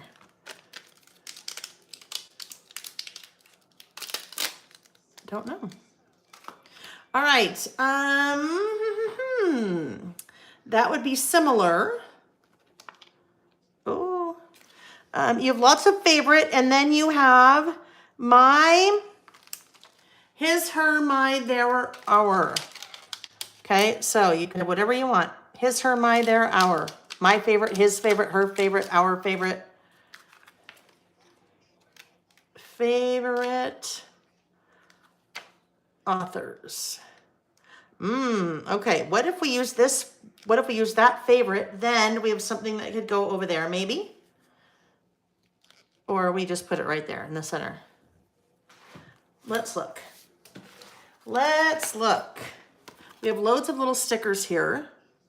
So, there's some there. Oh, well, what if we did this? Oopsie, Lael, this is not stuck down yet. Let's fix that right now. Oh my goodness, hang on. Hang on. Okay, let's do that. We have stickers here. We have loads of die cuts too. These are the bookworm die cuts. That's where we grabbed the big chair from. This, what if we incorporated that fun little thing again? That flower. That's what I'm thinking of. The flower. So if we did, wonder what it would look like if we took the flower and what if it went maybe behind like that, and then we did favorite above it like that. I think that's what we're going to do. All right. Okay. So we need to place this guy first, because if he's going underneath authors, this is the other reason why I use ruler, because then I'm not trying to figure out where the center is. It's floating, so I can have it float around until I figure that it's even, right? That's pretty even. And then I need to make sure I have enough room for the word favorite above it. Maybe we want to go drop down just a tad. If favorite goes there. And then this little guy is just kind of going to come in right here maybe. Well, that's where it's going because that's where it's sticking. All right, now to place those alphas, all I have to do is press down above the ruler and then gently peel that ruler out from underneath, okay? Then we'll go favorite right there, favorite authors. And then we'll have that. So, what we're going to see, let's see how this might work out here. If we can find any color that is similar to that green. Let's see. Oh, Linda May, I love that. Linda May said, I used to work at a library. We would have local authors come and do book signings when they had new books coming out. It was cool to meet the authors, I bet. Colleen, did I hear from you on who was signing your books? I don't think so. I love it how you guys you have all of these great, suggestions about your authors in the chat that you're sharing. Oh, there we go. Jeffrey Archer wrote Cain and Abel. Diana Gabaldon, Robin Carr. Debbie McComber, Deborah Harkness. How cool. That's very cool. All right. So where's our green? Green, green, green. Red, orange, yellow, green. Mowed lawn. Well, looky there. I think mowed lawn is going to be pretty darn close to that guacamole color sticker. That is just going to work out great for us, isn't it? Okay. So let's grab our stamping block. Little guy. That should, nope, too big. All right, that should work. Then let's get that picked up and then inked up. Okay.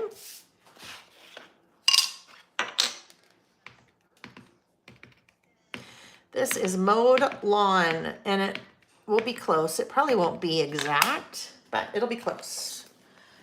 It will be close. Oh, it's pretty darn close. It is pretty darn close. Yeah.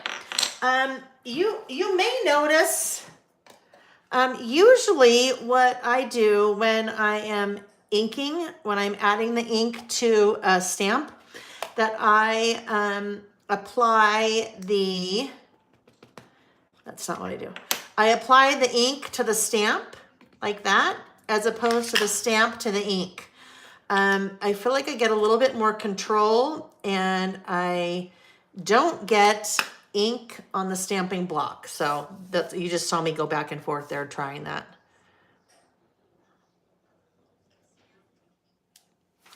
Oh my goodness, look it's like the perfect color. It's like the perfect match. Favorite authors. Henna artist. She was at her local library this week. She also does Zoom with book clubs. Oh, that's fun. Henna artist. So Tammy, probably a blonde question, and I can say that because I'm blonde. She like a henna tattoo artist? I don't know. Is that a silly question to ask? I don't know. Tell me. I don't know henna artist. No, I don't know. Okay.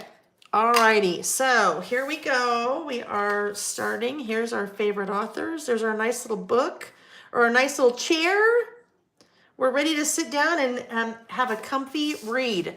If you read, where do you read? Where's your favorite place to read? Do you like to read in bed? Do you like to read on the couch? Do you have a favorite chair that you curl up in?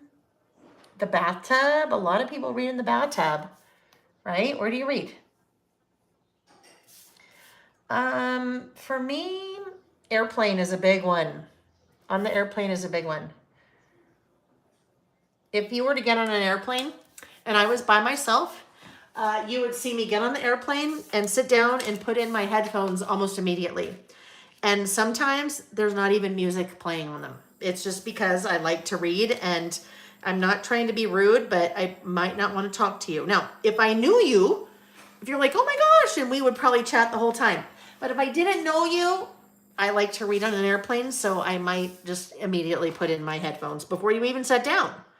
Nothing against you, but I want to read. All right, there we go. Okay, let's go ahead and we can put this down.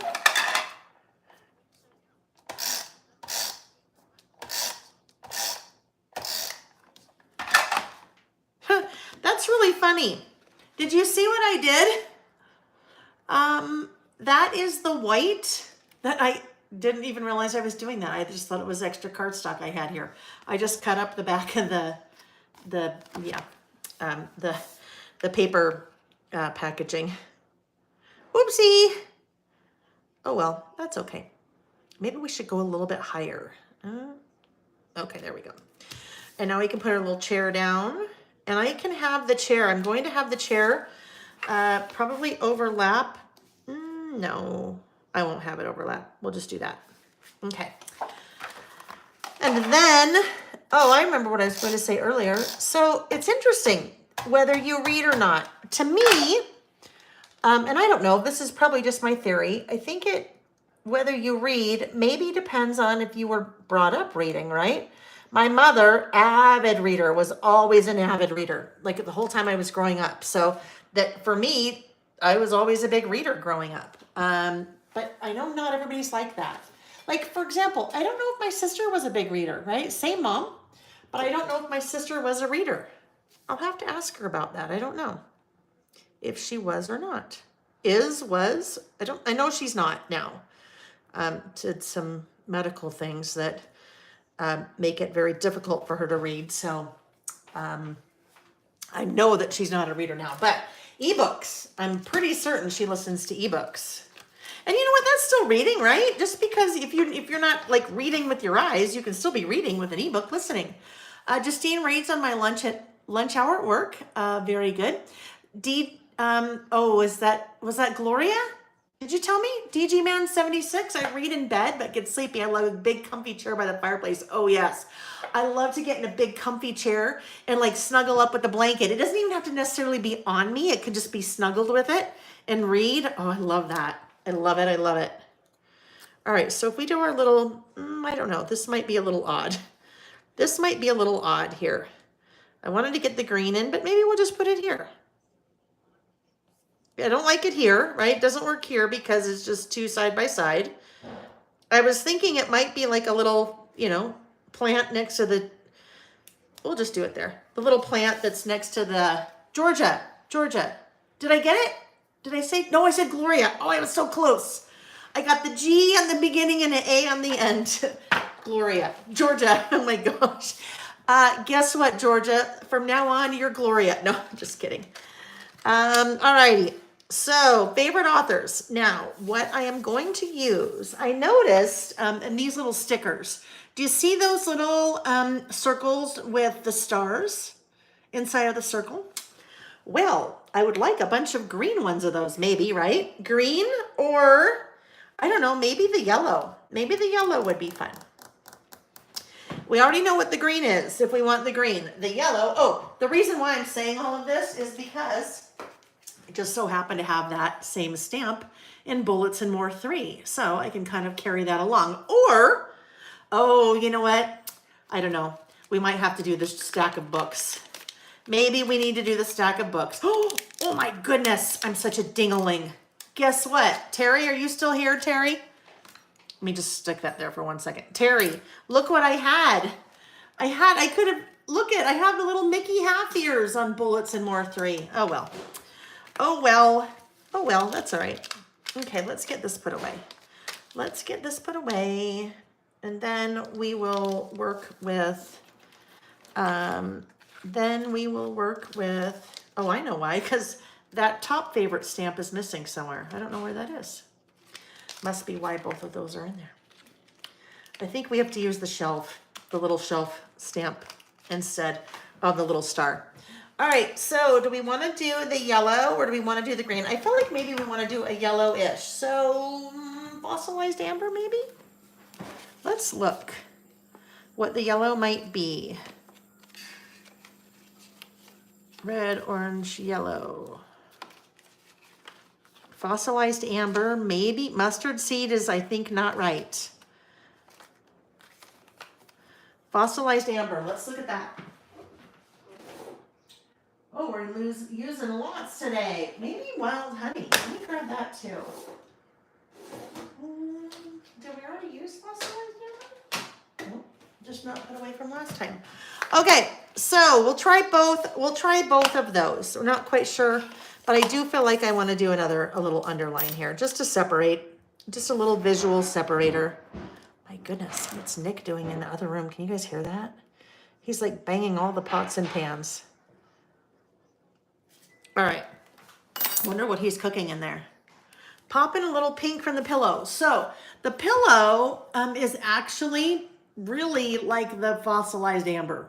Unless you mean that little pink. I'm not sure. Anne said, my mom loved to read. That is where we got our love also. And Georgia, I love it. Georgia said, a lot of people call me Gloria. That's funny. That is funny. Okay. All right, let's talk about this little guy. So I have popped that stamp. That is the books stamp. It looks like a little books on a shelf.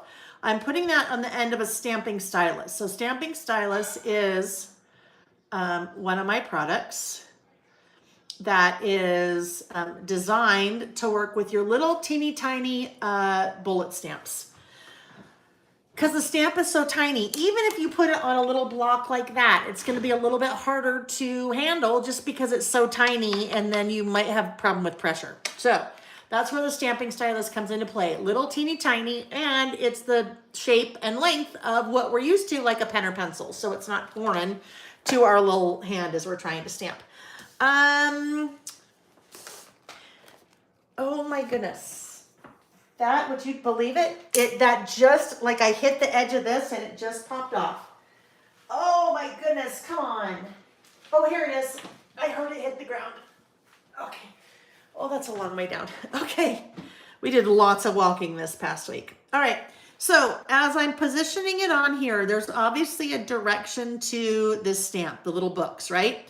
On the stamping stylus, there's a little sticker. That sticker is there for a reason, because it gives you an orientation point on that stamp. Since you can't see where you're stamping and you want those books to roughly be in the same kind of general lining up generally every time, if I line it up, so as long as I'm seeing that little squirrel in the same place every time, then my stamp is aligned correctly when I stamp it. So let's look.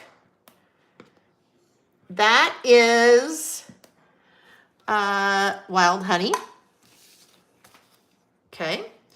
And let's clean it off and dry it off. I want to dry it off right away. before I put on a new ink color. The reason is we're using we are using Distress Oxide ink, which is a pigment-based ink. It is water reactive, pigment-based ink, water reactive. So if you still have any kind of moistness or moisture or dampness on your, where is my stinking thing? There it is, on your stamp, the ink will react to it, and it will react. It may not look the way you want. So I am cleaning off a color. It's also important to clean off the color because pigment-based inks will take a second to dry. So while they're wet, they would react to each other and give you a different color than probably you were looking for. Anyhow, so cleaned that all in between and then also dried it. All right, so very similar, right? Those colors are very similar. I think I like fossilized amber a little bit more than the wild honey. So that's what I'm gonna go with, fossilized amber. So to make my list, I am going to stamp my little books like that, and then I'll start my list. One of my very, very, very favorites is Jodi Picoult. One of the very first books I read of hers was On an Airplane. If you've read this book, you know that On an Airplane is probably not the best place to read it. It was called The Pact. And it was a pact about two teenagers that had a suicide pact. I very much like her writing style. It was, oh my God, like sobbing on the airplane reading a book. But I love Jodi Picoult. Also very much enjoy Colleen Hoover. She is I don't know how long she's been around. In my book, she's kind of a newer author, just because I don't know, it's only been the last couple of years that I have read any of her books, so I don't know if she was around before that, but she is like a super popular in kind of that genre right now. Another one that I've just forever loved, legal thriller, right? John Grisham. Very much enjoy his books. Easy. Now, these are all easy reads to me. Okay, these are all easy reads. Historical fiction is not my thing. Science fiction is not my thing. Nonfiction, in a lot of cases, is not my thing because when I read, I like to escape. Like I like beach reads. I like to be able to like go on a trip and be able to read and pick it up and put it down, pick it up and put it down, and not be trying to kind of keep track of what's happening. So, easy reads. Nicholas Sparks is another one. So I'd say like Jodi Picoult, Nicholas Sparks definitely, I would say. Well, I don't know. Maybe more so like this, Sophie Kinsella. That's like chick lit. Okay, chick lit. Have you heard of that? Not like the little gum, not like chiclets, like chick lit. Almost like chick flick, but chick lick. Chick lit. Oh my gosh. Yeah. Sophie Kinsella. She wrote the Shopaholic series. Sophie Kinsella. There is, I shouldn't say one. One of the nonfiction authors I enjoy very much is Malcolm Gladwell.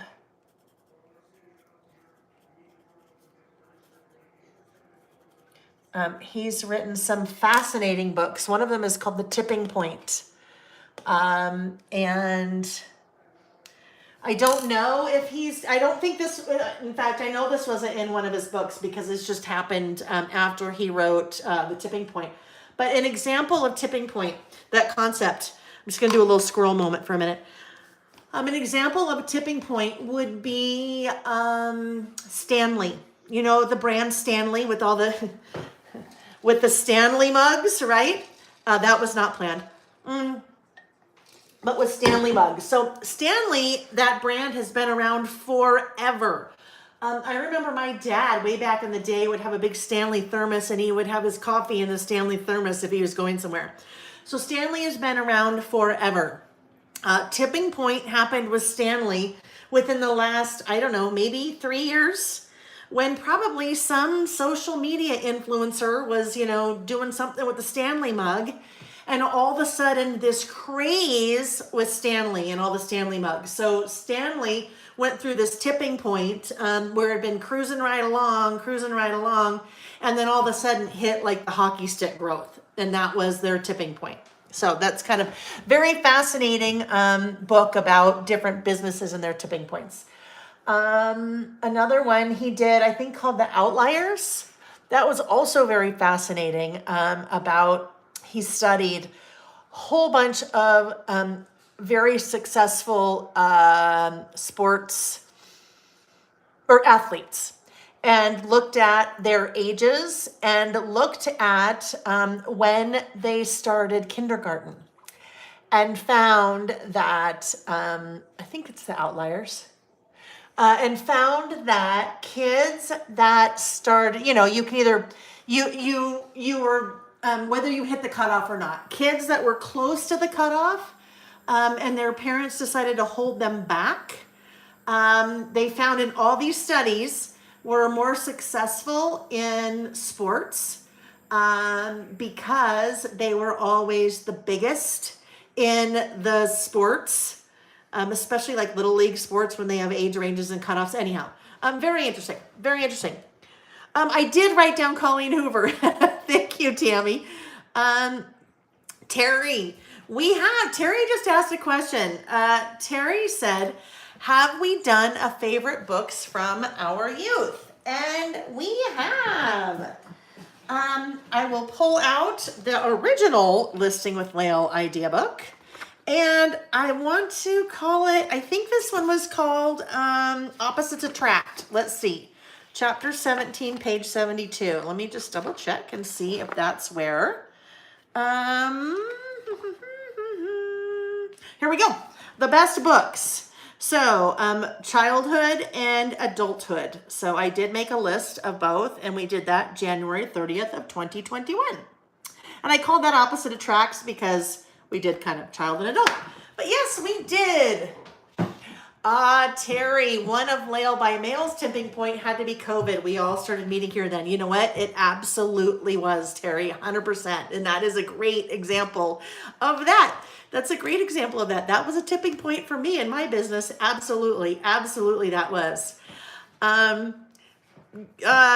Carolyn, Scrapbook Sister said, my first adult book, adult in quotation marks, I remember reading was Chances by Jackie Collins. It was considered racy at the time. Yes, I'm Jackie Collins, and a little bit Danielle Steele, but Danielle Steele not really racy, just kind of romance, right? And then going back to something that Mary Lee said earlier, Judy Blume. So I remember, so Judy Blume was definitely like a preteen author for young ladies, young girls, and then she also did some adult. There was one called Wifey, and I remember reading that, and I was, in that kind of preteen age going, oh my goodness, wow.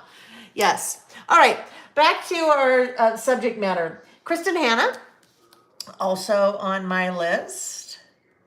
So you'll kind of see a kind of pattern in my favorite authors. Every once in a while, you'll see something like Malcolm Gladwell pop out, but thriller, whether it's a legal thriller or a crime thriller. James Patterson, there we go. There's a kind of back to the thriller.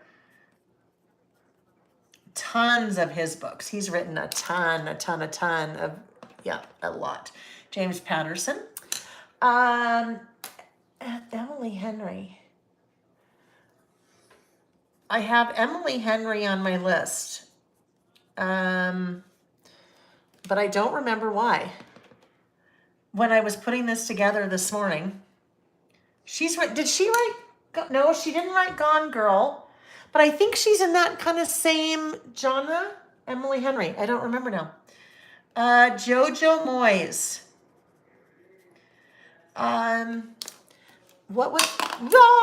What was that book?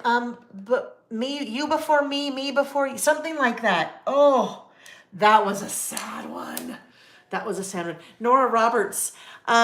My mom loved Nora. Terry said my mom loved Nora Roberts' book. She said she always skipped the risque parts. We didn't believe her though. I love it. Verity. Colleen Hoover wrote Verity. Hi, Rose Oak One. Nice to see you. All right. As we continue, Leanne Moriarty.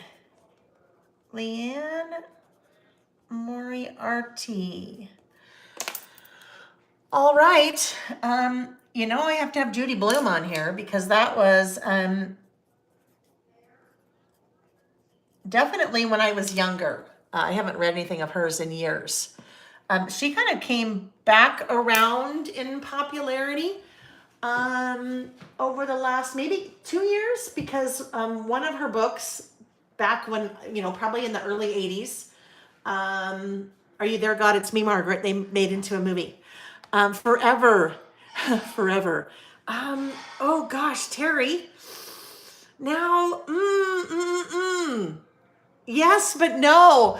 I'll have to go read the summary of Forever because I hadn't remembered that. But now now I'm like, oh yes, I kind of remembered. Okay, who else do we have? Oh, Michael Crichton.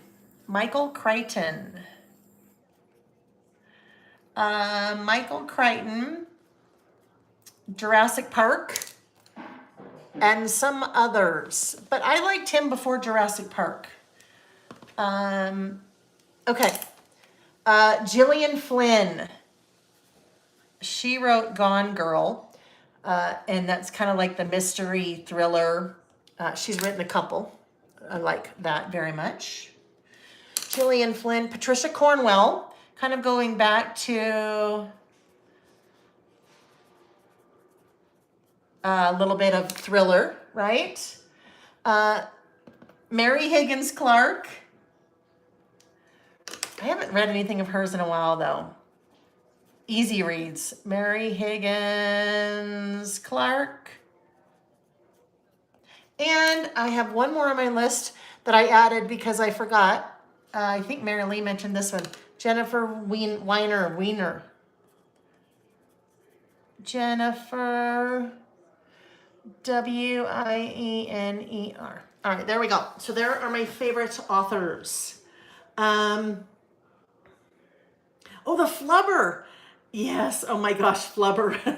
Right? The It book in 8th grade, right? No, totally, for sure. So when was I in 8th grade? I think I was in 8th grade in probably 81, 82, maybe.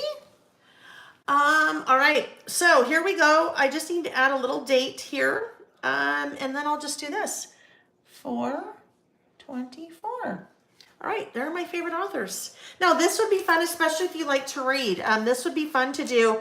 Maybe your favorite children's authors, maybe your favorite romance, maybe your favorite fiction, nonfiction. You could do it by genre. Like Colleen said, she could fill out a whole traveler's notebook by doing this. So one of the things that we did in that,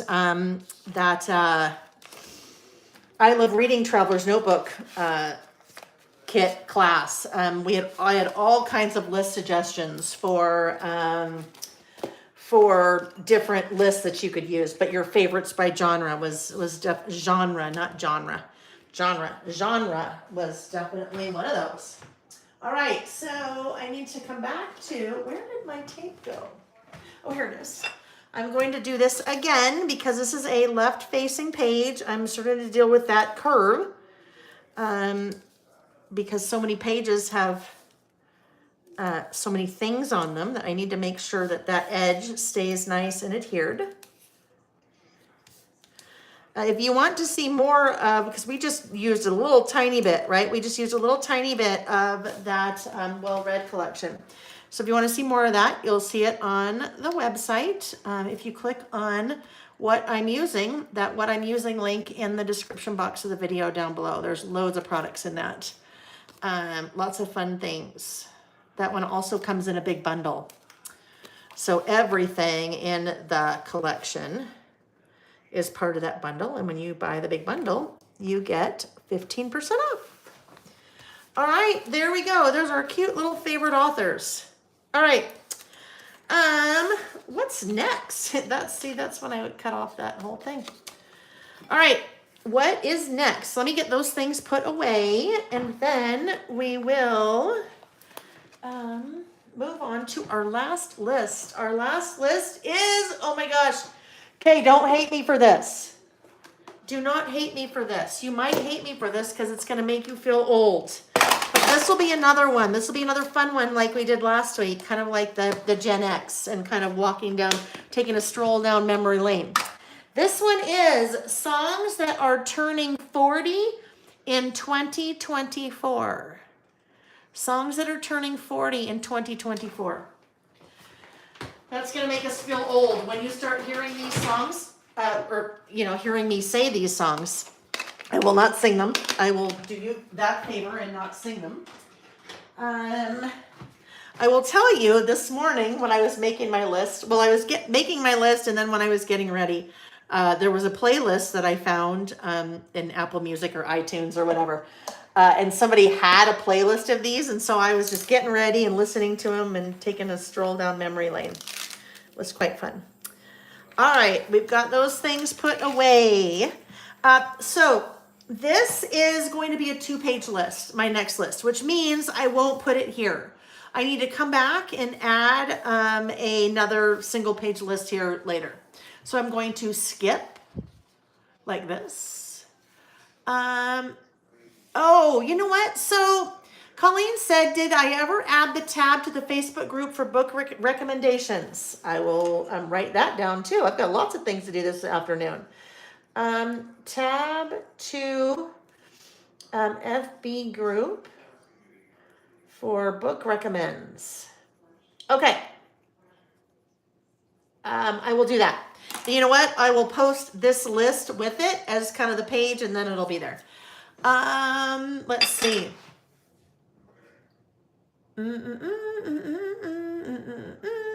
I was just checking the chat very quickly. Crafty said, I already feel old. No. We're just aged like a fine wine. We're just like a fine wine, right? Just like a fine wine. All right. So this is going to be a double page spread. So this is the photo I was looking for. I couldn't find it. Nick couldn't find it. I was looking for the photo from the dance, high school dance with all of my girlfriends. We're all in our little whatever we were wearing. It was a pretty casual dance that I can see the photo in my mind, but I couldn't find it. So this is what I printed out. I thought I'd do another photo here. This was, and I don't know whose playlist it was that I found on iTunes or Apple Music, Top 40 Songs Turning 40. So I thought, you know what, I could put that there. It's just kind of a fun little photo, and then I'll, do my list with it. So I am using, but I did find this photo. This is from that era. This would have been most of the friends, if not all of them, that would have been in that photo. This is, I think, this was our senior trip or something, or when you had senior slough day when we all went away. This made me laugh, though. Look at Benetton. We've had a couple of lists. That's me. We've had a couple of lists where we talk about the clothing brand Benetton and how that reminded us. Yeah. Oh, and then here's another Gen X. Look at, she's got the phone and it's got the long cord. So fun. Anyhow. All right. So I grabbed some stickers from Chamel's. Oh my gosh, what the heck was this called again? I can't remember. And it doesn't have the brand name on it. What the heck was this called? Moonlit? No, not Moonlit Magic. It was called... It'll come to me. But there were a few things I liked that I thought would be fun with this. This Dreamer I just thought was fun. I could work that in somehow. And then this Wow would be fun. And this Yay would be... There were a couple things that I thought just might work in really well. But I need to find a pattern paper that could go there for the background. Because I think this, I will just... will this fit? Will my little sticker here fit? Dreamer. So kind of.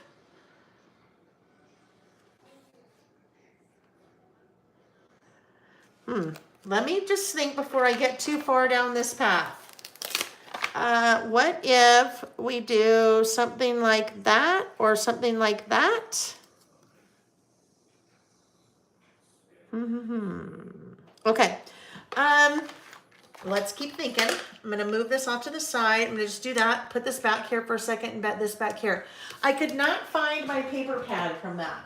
So we are going to grab another piece of paper that we think might work. I don't know. Let's see if we could find something in here. Thank you, Stacy. Thank you. Main character energy. There we go. So this is not obviously main character energy, but that pink, maybe the pink. This is Moonlit Magic, I think. But I might have already pulled these out. Let's look. That could work because it has that kind of pink in there. Where's that? Is there a black and white polka dot in? Oh, okay. All right, let's see those. Let's take a look at those two. We'll put the rest of Moonlit Magic away. We're just going with that for the paper pad since I have no idea what I did with my Moonlit Magic things. I mean, not Moonlit Magic. Main character energy. So that kind of works, but look at this. What if this is here? What if this is here? Then we make those things work with that. I think we're gonna try that. All right, that's what we're doing. That's what we're doing. I know, right? Wait till you see. If you're like, oh, I don't really know what songs are from the 84 that are 40 years old now. I'll tell you a funny story while I'm trimming both these. I'm just trimming both of these right now to 4 3/4 wide. They're from a 6x8 pad, so they're already 8 inches tall. When Sam was in high school, so Sam's 23 now, so he's probably I don't know, maybe junior in high school, sophomore in high school because he wasn't driving.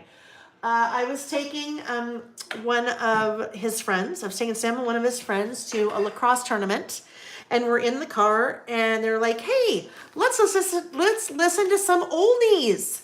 And I said, "Okay, great. Let's listen to some oldies," because I'm thinking, oh, like the Beach Boys, right?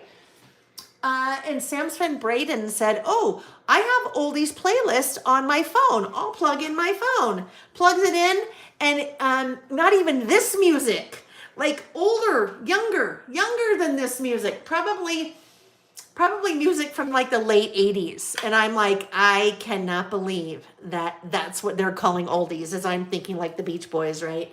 Yeah. All right. So this will go here. I think we'll make that work there. And I think I'm going to trim it down just a little bit. I'd like to have a little bit less white border around that showing. So then we get to see a little bit more of the pattern paper. Like that. Maybe we'll trim off a little bit more off the bottom. Like that. All right, so then we're still over here. No, we don't need to do that. We're gonna do this. We're gonna work on these off the page because I will not do my stamping directly on, what does my title look like? So, songs turning 40 in 2024. Okay, so I may need this across the bottom like this.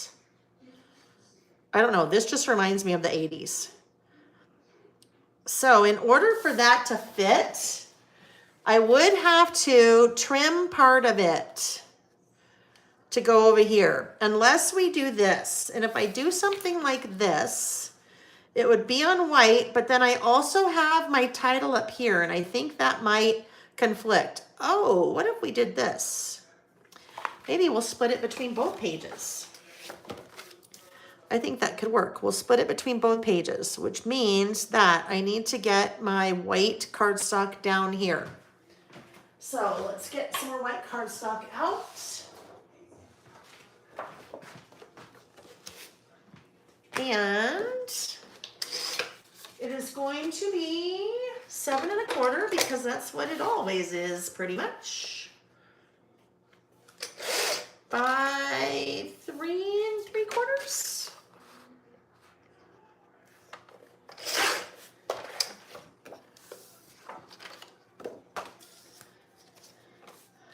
All right, so I need to glue everything down before I can do that. All right, oh, I missed it. Gosh darn it, Colleen, I missed the angel time by a minute. I missed it. Karen said, this is so my favorite decade and era of life and music. And Karen, I am not surprised to hear you say that, because I think, isn't that when your favorite Poison? This was kind of the Poison decade, right? It's Poison, right? If you've been around for any length of time, anytime we talk about music, then you know that Karen Haynes is a huge, I'm going to say Poison. I'm pretty sure it's Poison. Lover, follower, the band, right? Am I right, Karen?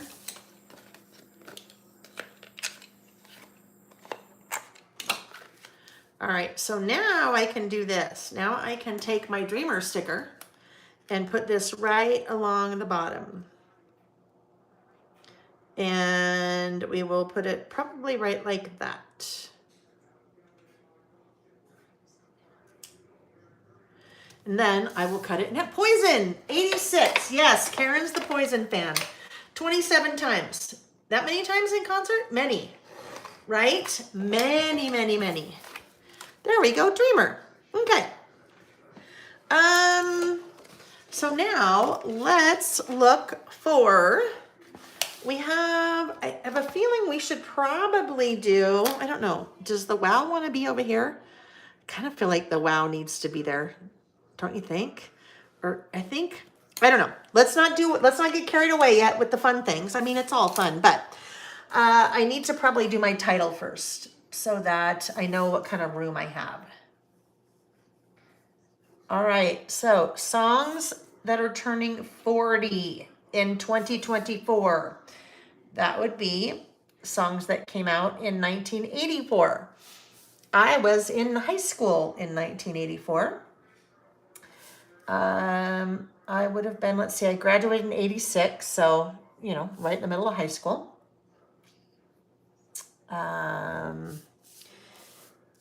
You will start like almost singing instantly as we go through them.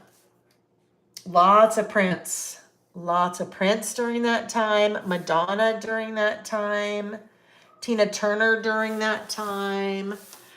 Yes, the big 80s hair went right along with it, didn't it, Pam? 100% went right along with it. Hair bands. Yes, hair bands. I called them hair bands because they were like the rockers, right? Like Poison and Def Leppard and I don't know. I wasn't really into that kind of music then, so I don't know a lot of the hair bands. I feel like I need to do a little bit more. So sometimes if I had something like this and it was a piece of white cardstock, I might ink the edges, but that's a photo. I printed that on photo paper.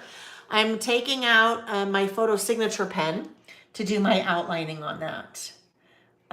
If you've ever,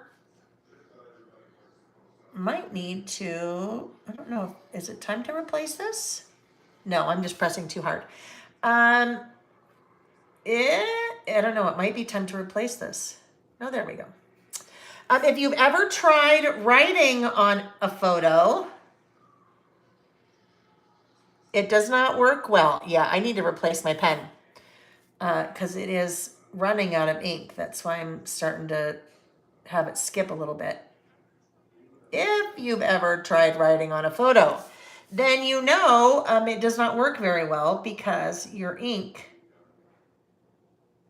will skip and then it just won't work, right? So this is a special pen that I need to replace because it is starting to run out of ink, called the Photo Signature Pen. It lets you write on a photo and not have it smear. Okay, so that's what I just used there.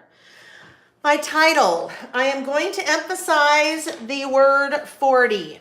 So I am going to use the number stamps from the Focus stamp set. If you didn't have the Focus stamp set, but you have the What a Day stamp set, you could use the number stamps from there, or any number stamps that you have, or any number stickers. But that's what I'm going to do. So I am going to emphasize the word 40, and then I will write my title above and below that. Songs turning 40 in 2024, or I could say this year. Yes, 86. J-Lo said 86. Pam is 83. Carla is 86 as well. Michael and Janet Jackson. So what's interesting, if you looked, it depends on how you, come on, it depends on how you look, how you Google for a list like this. So if you Google top hits in 1984, those wouldn't be songs that necessarily came out in 84. It could have just been the top hits in 84. So, turning, my brain is now not functioning. Turning 40 in 2024, or whatever, you know what I'm saying. You know what I'm saying. Okay, I feel like we need, and I'll overlap these a little bit, but I feel like we might need, okay, color-wise. If this comes over here, this could maybe come over here as in wow. And then we could use, there's another one of these that says yay. Yay could come over here and wow could come over here. So maybe if we did like this, let's do it. So yay. And wow, let's hear it for the boy. So you know that song, Let's Hear It for the Boy? Is that one from, or wait, is Footloose on my list? I think Let's Hear It, no, Footloose, yes. Footloose is a song that turned 40 in 1984. No, turned 40, released in 1984, turning 40 this year. There's a really fun story about Footloose. Footloose, parts of Footloose were filmed in Utah. Did you know that?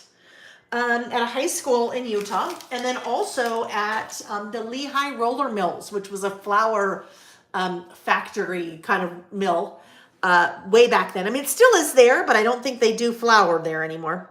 What's very cool about this, the Footloose movie, 40 years ago, I want to say, because Footloose song from 84. There was a high school in Utah where it was filmed, Panguitch High School. The senior class this year, full court press to get Kevin Bacon to go to their prom this year. Kevin Bacon, like the Kevin Bacon, the lead actor in, you know. And guess what? He did. He did. He went to their prom. In the high school in Utah where that was filmed. I think maybe 2 weeks ago. It was kind of cool. It was all over the news here. It was a big deal. All right, so now we need, maybe, should we try to pull in something like that? Like maybe peacock feathers to pull that color in? Let's just see. Yes, it was all over the news, but it was really cool because for Kevin Bacon, said, yes, I will come, but he turned it into a big, like, supporting one of his fundraisers.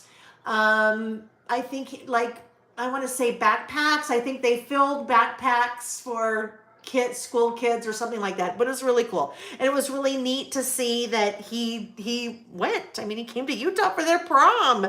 That's kind of cool. That's kind of cool. Okay, peacock feathers. Look at, what do we think? Don't you think? I think that works. Let's do it. Peacock feathers. Oh, and I mean, think about that. Those kids are going to be like 60 telling their grandkids and great-grandkids, well, when I was in high school, Kevin Bacon came to our prom, and the kids are gonna be like, Kevin who? What? You know, Footloose. Yeah. All right. Footloose. Loved that movie. All right, stamping block. Stamping block. All right. So we're going to get this all ready to roll, and then we will chat about the songs. Okay, there's that one. Might as well just get both of these loaded up, and then they're just ready to go. Big numbers. Big numbers. Okay. Let's just do a little stamping over here. How about that? So here's my sketch for this one. That's the photo. There's the title. Other than that, yeah, there wasn't much else I was planning ahead of time. Oh, that's a good color. Peacock feathers. I think it's going to be good. All right. My 4 is ready. I just need to remember that I got to write a little something over it.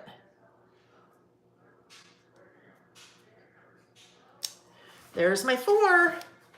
Let's get that cleaned off. Oh yeah, Sarah said it, but the parents were all over that prom this year. Kevin Bacon has always seemed like a nice guy. I know, right? He really does. Really does. Kathy said she saw a video of Kevin getting a class jacket from the school, right? Like a Letterman's jacket. That was really cool. Yeah, that was really cool. So I'm sure if you Googled that, you could see the story because it was a really neat, kind of a neat thing. Kind of a neat thing.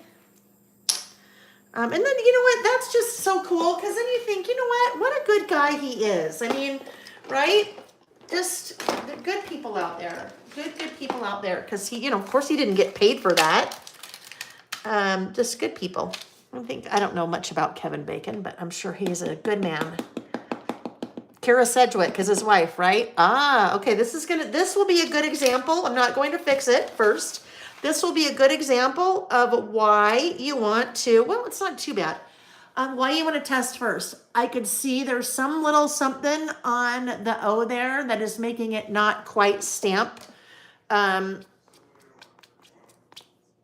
full. So I'm going to just clean that off and dry that. Remember, I want to dry that. You always want to dry it. Hello, Pamela. Pamela, are you out this weekend? You're at the Virginia Scrapbook and Stamp Expo. I bet that's fun, yeah? All right. Yes, When Doves Cry. That is definitely one of the songs that came out in '84. When Doves Cry. Remember the movie Purple Rain? Oh, there we go. Much better. All right, here we go. Okay, do we want it to overlap a little bit? Maybe not. Just a little. Okay, there we go. This is like super bright. Lots of brightness going on, but we need to have the brightness for the 80s, right? For '84. All right, so then I will just write the rest of my title above and below that. Okay, where? All right. So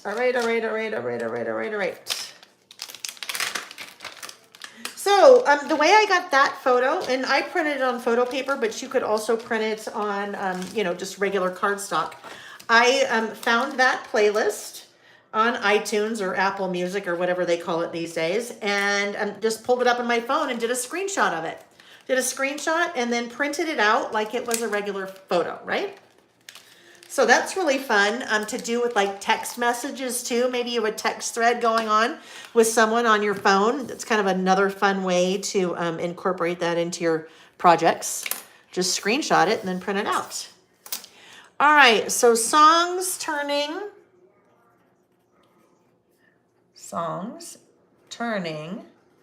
40. Do I want to say this year or in 2024? In 2024. Okay, songs turning 40 in 2024. Now, I wonder what it would look like if, no, why don't you just put something around there? I was going to say I could do my little underline. I'm probably going to have to do my little underline anyway. Let's just do it. But I was wondering what it would look like with the little box around it, but I think that might look funny with a little box around it. I think we do need some kind of little sticker. Oh, okay. Look at this gold beauty. Okay, it's not a little too big, but we do have a bunch of gold stars. Maybe this one. Oh, I think that's even bigger. Yeah, I think we wanted just a little gold star. So let's do one of these little gold stars. Right like that. Okay, songs turning 40 in 2024. And we have, oopsie.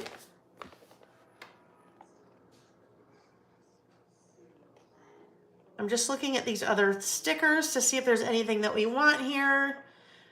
I don't know, we might have a yes around here somewhere. Okay, let's just start, and then if we decide to add a few more things, we can add a few more things. Okay, so we need a sticker that has not a sticker, we need a stamp that has a music note. I want to say probably Bullets and More too would have a stamp with a music note for us. Let's see. Music note, I know there's one. Oh, these little guys, hang on. What? Where's that one? That's the TV. That's the lemon. They're just moving a little bit on me. That is the, there we go. Okay, oh, there's the Christmas tree. All right, music notes. I know we have a music note one. Oh, there we go, upper right-hand corner. There's also a little cassette tape. That could be a fun one to use too. There's a little cassette tape, which could be fun, but I think I like the music. I like the music note.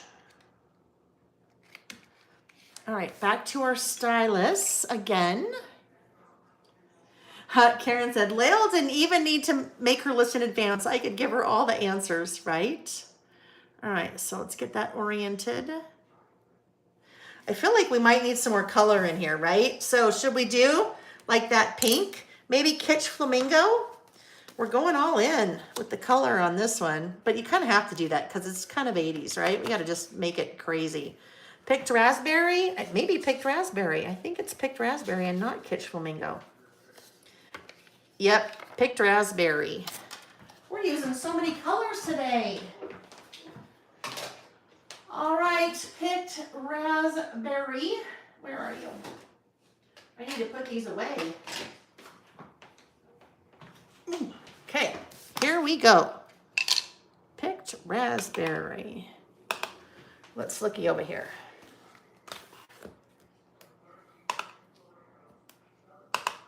Yep, we'll have our little music notes. Let me make sure that I've got that where I want it to be. So they could be at a little bit of an angle. That's probably a little bit too much of an angle. Let me fix that. Let me just clean that off really quick and fix it. Karen said, I have lots of music notes in my die cut stash. You should do a 6x8 book for music concert lovers. So I could do that. What that really relies on is that I need a collection to be able to do that with, right? I need to have like a whole collection that has all kinds of music and things in it in order to do it, because then it makes it really hard without that.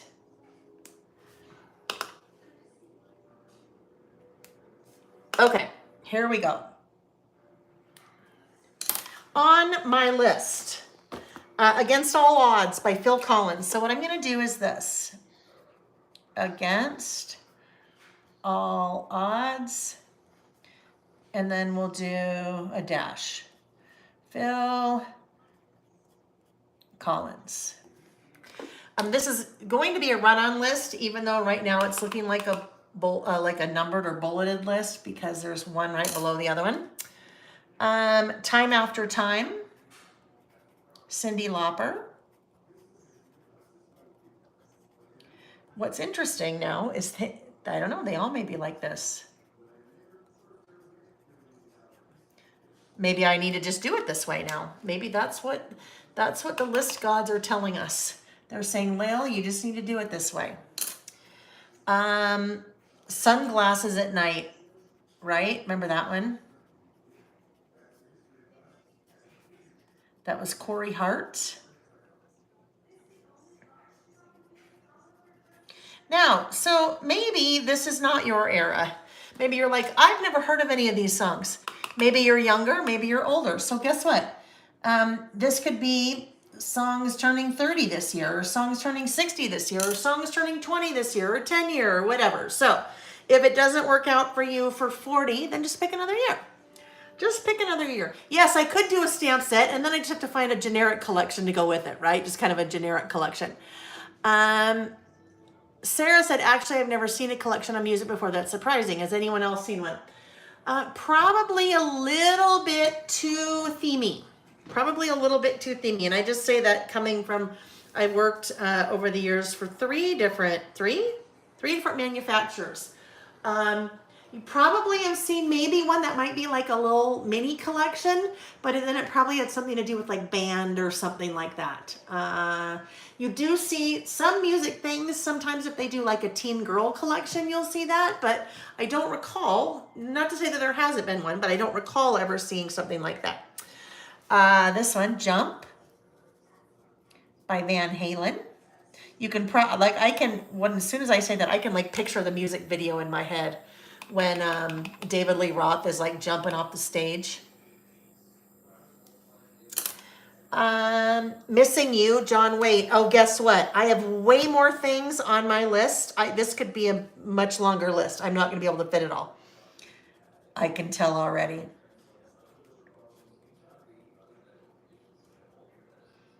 Love that one. I Ain't Missing You at All. Really makes me want to sing, but I won't do it. I will do you the favor of not singing, okay? Not singing for you. A Material Girl, of course, Madonna.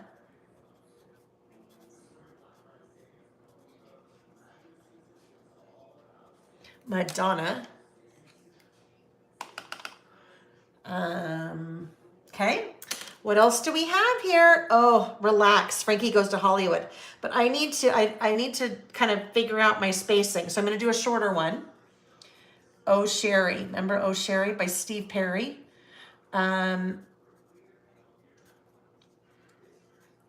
Used to be the lead singer of Journey. Oh, Sherry.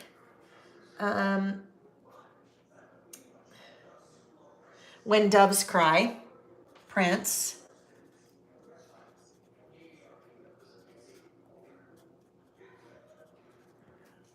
These ring a bell? Friends, do these ring a bell? Probably if you grew up in the 80s, they probably do. Born in the USA. Yes, I think. I don't have it on my list. I'm not saying that it's not part of it. I just didn't have it on my list. Footloose, Kenny Loggins.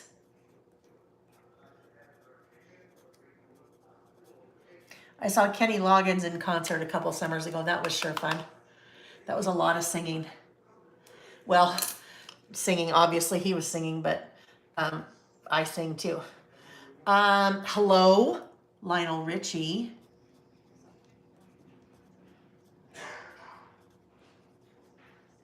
Oh, look at, that's where I should have done a longer one there, huh? We'll have to put a sticker there or something because then I've got a little hole there. Hello, Lionel Richie. I just called to say I love you. Stevie Wonder.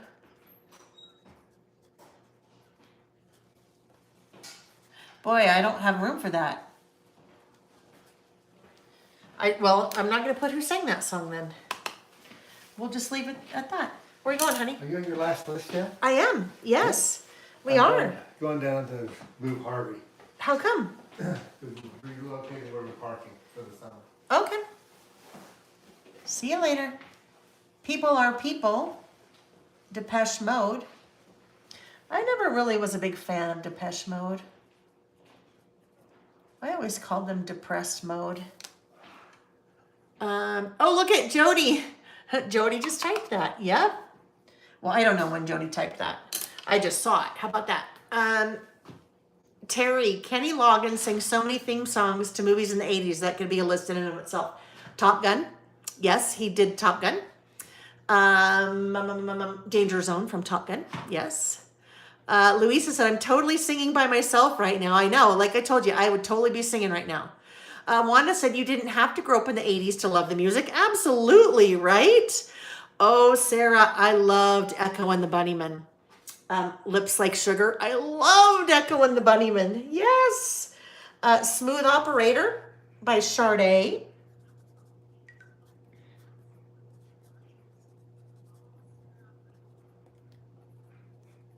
Okay, let's see what else we have here. I think maybe I'll do one more and then I don't know what's going to happen down here. What else do I want to have on here? Did I get People Are People? I did. Oh, what's love got to do with it? Tina Turner. Oh my gosh, funniest story about that. What's love got to do with it? And I didn't have room for her either. All right, so what's love got to do with it? And I'm gonna figure out something else that can go, I don't know, we gotta figure something out there. What's love got to do with it? I remember there was a boy that I liked in high school, and I remember writing in my diary that she says, what's love got to do with it? Who needs a heart when a heart can be broken? And I remember writing that. Who needs a heart when a heart can be broken? Oh my gosh. His name was Scott. I sure liked him. But he did not like me. Well, you know, I'm sure it's not that he didn't like me. He just didn't like me that way, you know. You know how that happens. What if? Okay, we're looking at some things that we could add here. So let's just see. Maybe, what if we're gonna really glitz this up now. Let's see, because we've got this blank space here. So if this went here, I don't know why I have Dreamer here. It just seems like it would work. So that little arrow, that gold arrow fits. What if we put another star over here maybe, like that? Okay, how about that? How about that? Now I have songs turning 40 in 2024, so we kind of know that it's 2024, but I could write April around here somewhere. We'll just do this. April 2024, so we remember when we did the list. My mind is blown. You know why my mind is blown? Because it's 1 o'clock. We did 3 lists in 3 hours. Do you know how long it's been since we've done like 3 lists in 3 hours? Usually I take much longer. I just saw something that I love the idea. Somebody said, what about doing movies that turned 40, right? Movies that turned 40 in 2024, because you know what would happen? It's all the John Hughes, I bet. All the John Hughes. Breakfast Club, not Somewhere in Time. St. Elmo's Fire, Pretty in Pink. All right, let's do this. Let me do this. Let me go to our list of lists. Our master list of lists. Oh my goodness, look at you guys. 1, 2, we only have a couple more weeks, then my workbook is full. It'll be time for me to make a new workbook. All right, we're over here. Movies turning 40 in 2024 or 30 or whatever, right? But the 40 is kind of fun because it's kind of this whole era of, for me being in high school.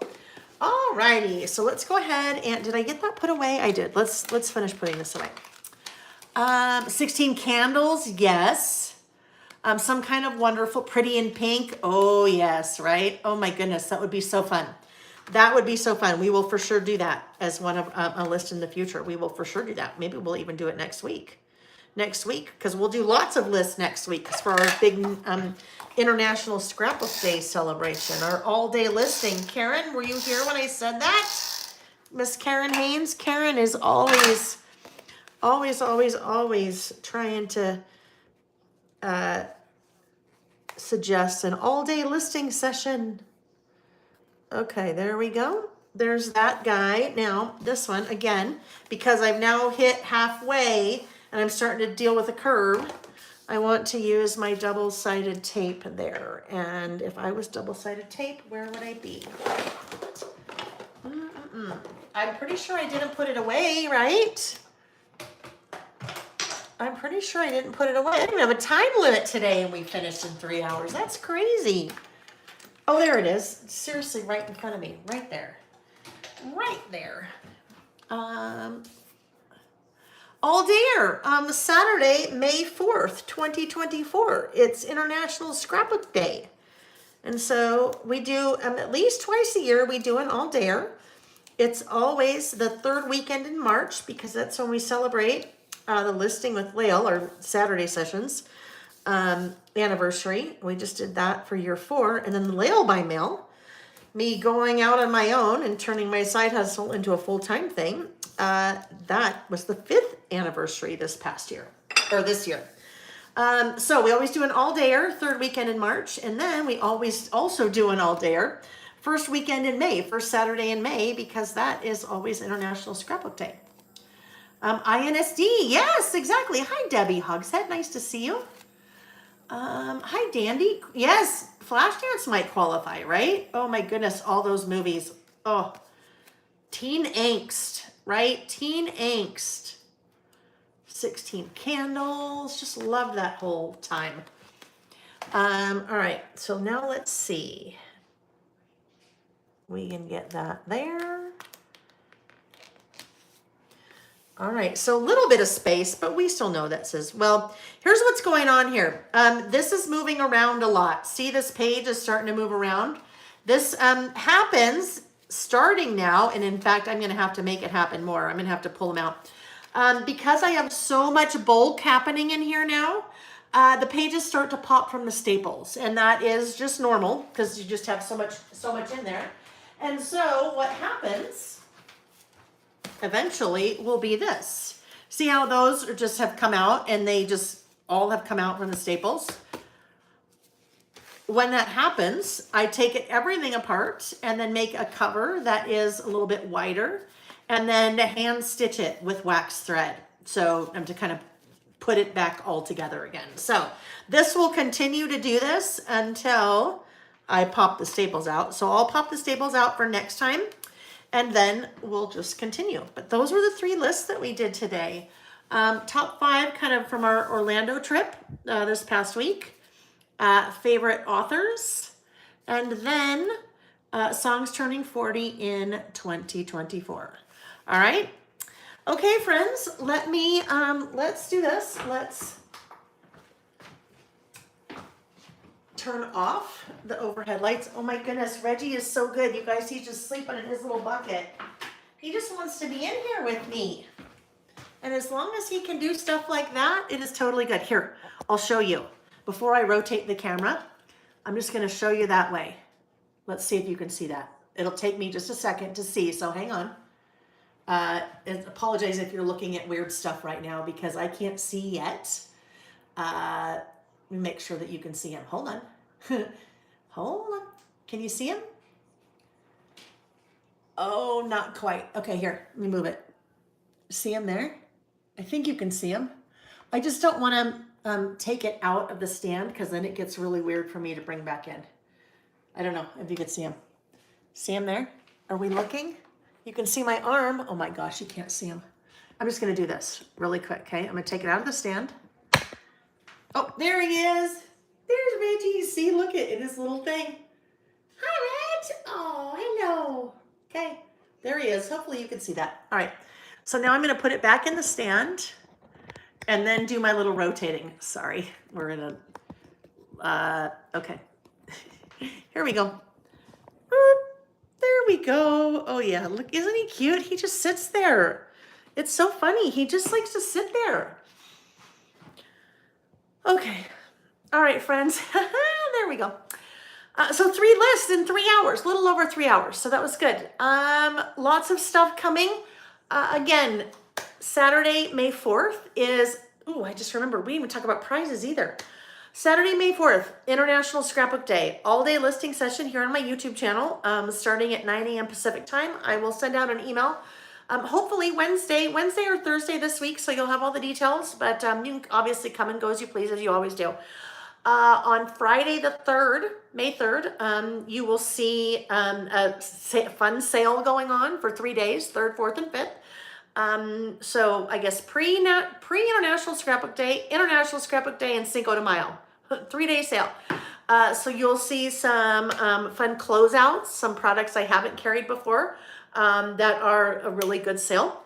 You will also see the May stamp release. So 6 new Lail by Mail stamp sets that will go up for pre-order on Friday the 3rd, and will ship a couple of weeks after that. And then also a brand new, another brand new Traveler's Notebook Project Kit that will coordinate with one of the new stamp sets coming out. Okay, so lots of fun things. Prizes.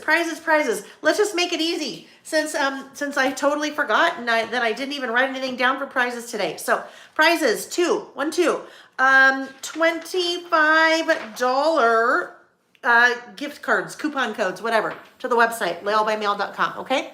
So what that means, let me write 25GC and 25GC and 427. What that means is leave a comment on the video when it is over. So just make it easy. As soon as it's over, leave a comment on the video, not the chat. Leave a comment on the video right before we start next Saturday morning. I will draw 2 random lucky winners to win $25 gift card to my website to buy whatever you want, okay? I also did not have time this morning to draw winners from last weekend. So I have a list of 4 things to do. I'm gonna sit down, eat lunch, and then I will get to that list of 4 things to do today, which would be add the Gen X list to the Facebook group, draw the prizes from last weekend, put a link in the Facebook group to the Lail and Vicky video where we did mixed media, which was a hoot because I don't do it.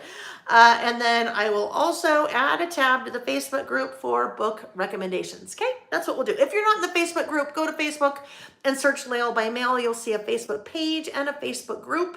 Ask to be part of the Facebook group, and I will accept you.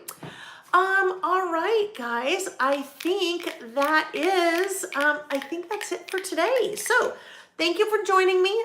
So glad to have you here. So glad to just be able to sit down and craft for no reason other than crafting and catching up and chatting with everybody. It makes me so happy. I love it. Yeah.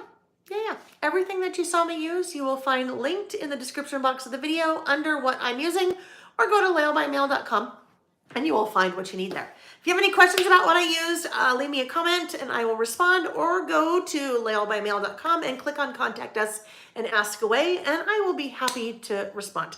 All right, friends, enjoy the rest of your lovely weekend, and I hope that you can join us next weekend for International Scrapbook Today. International Scrapbook Day next Saturday, not today. Thanks for watching, friends. Bye-bye. Bye.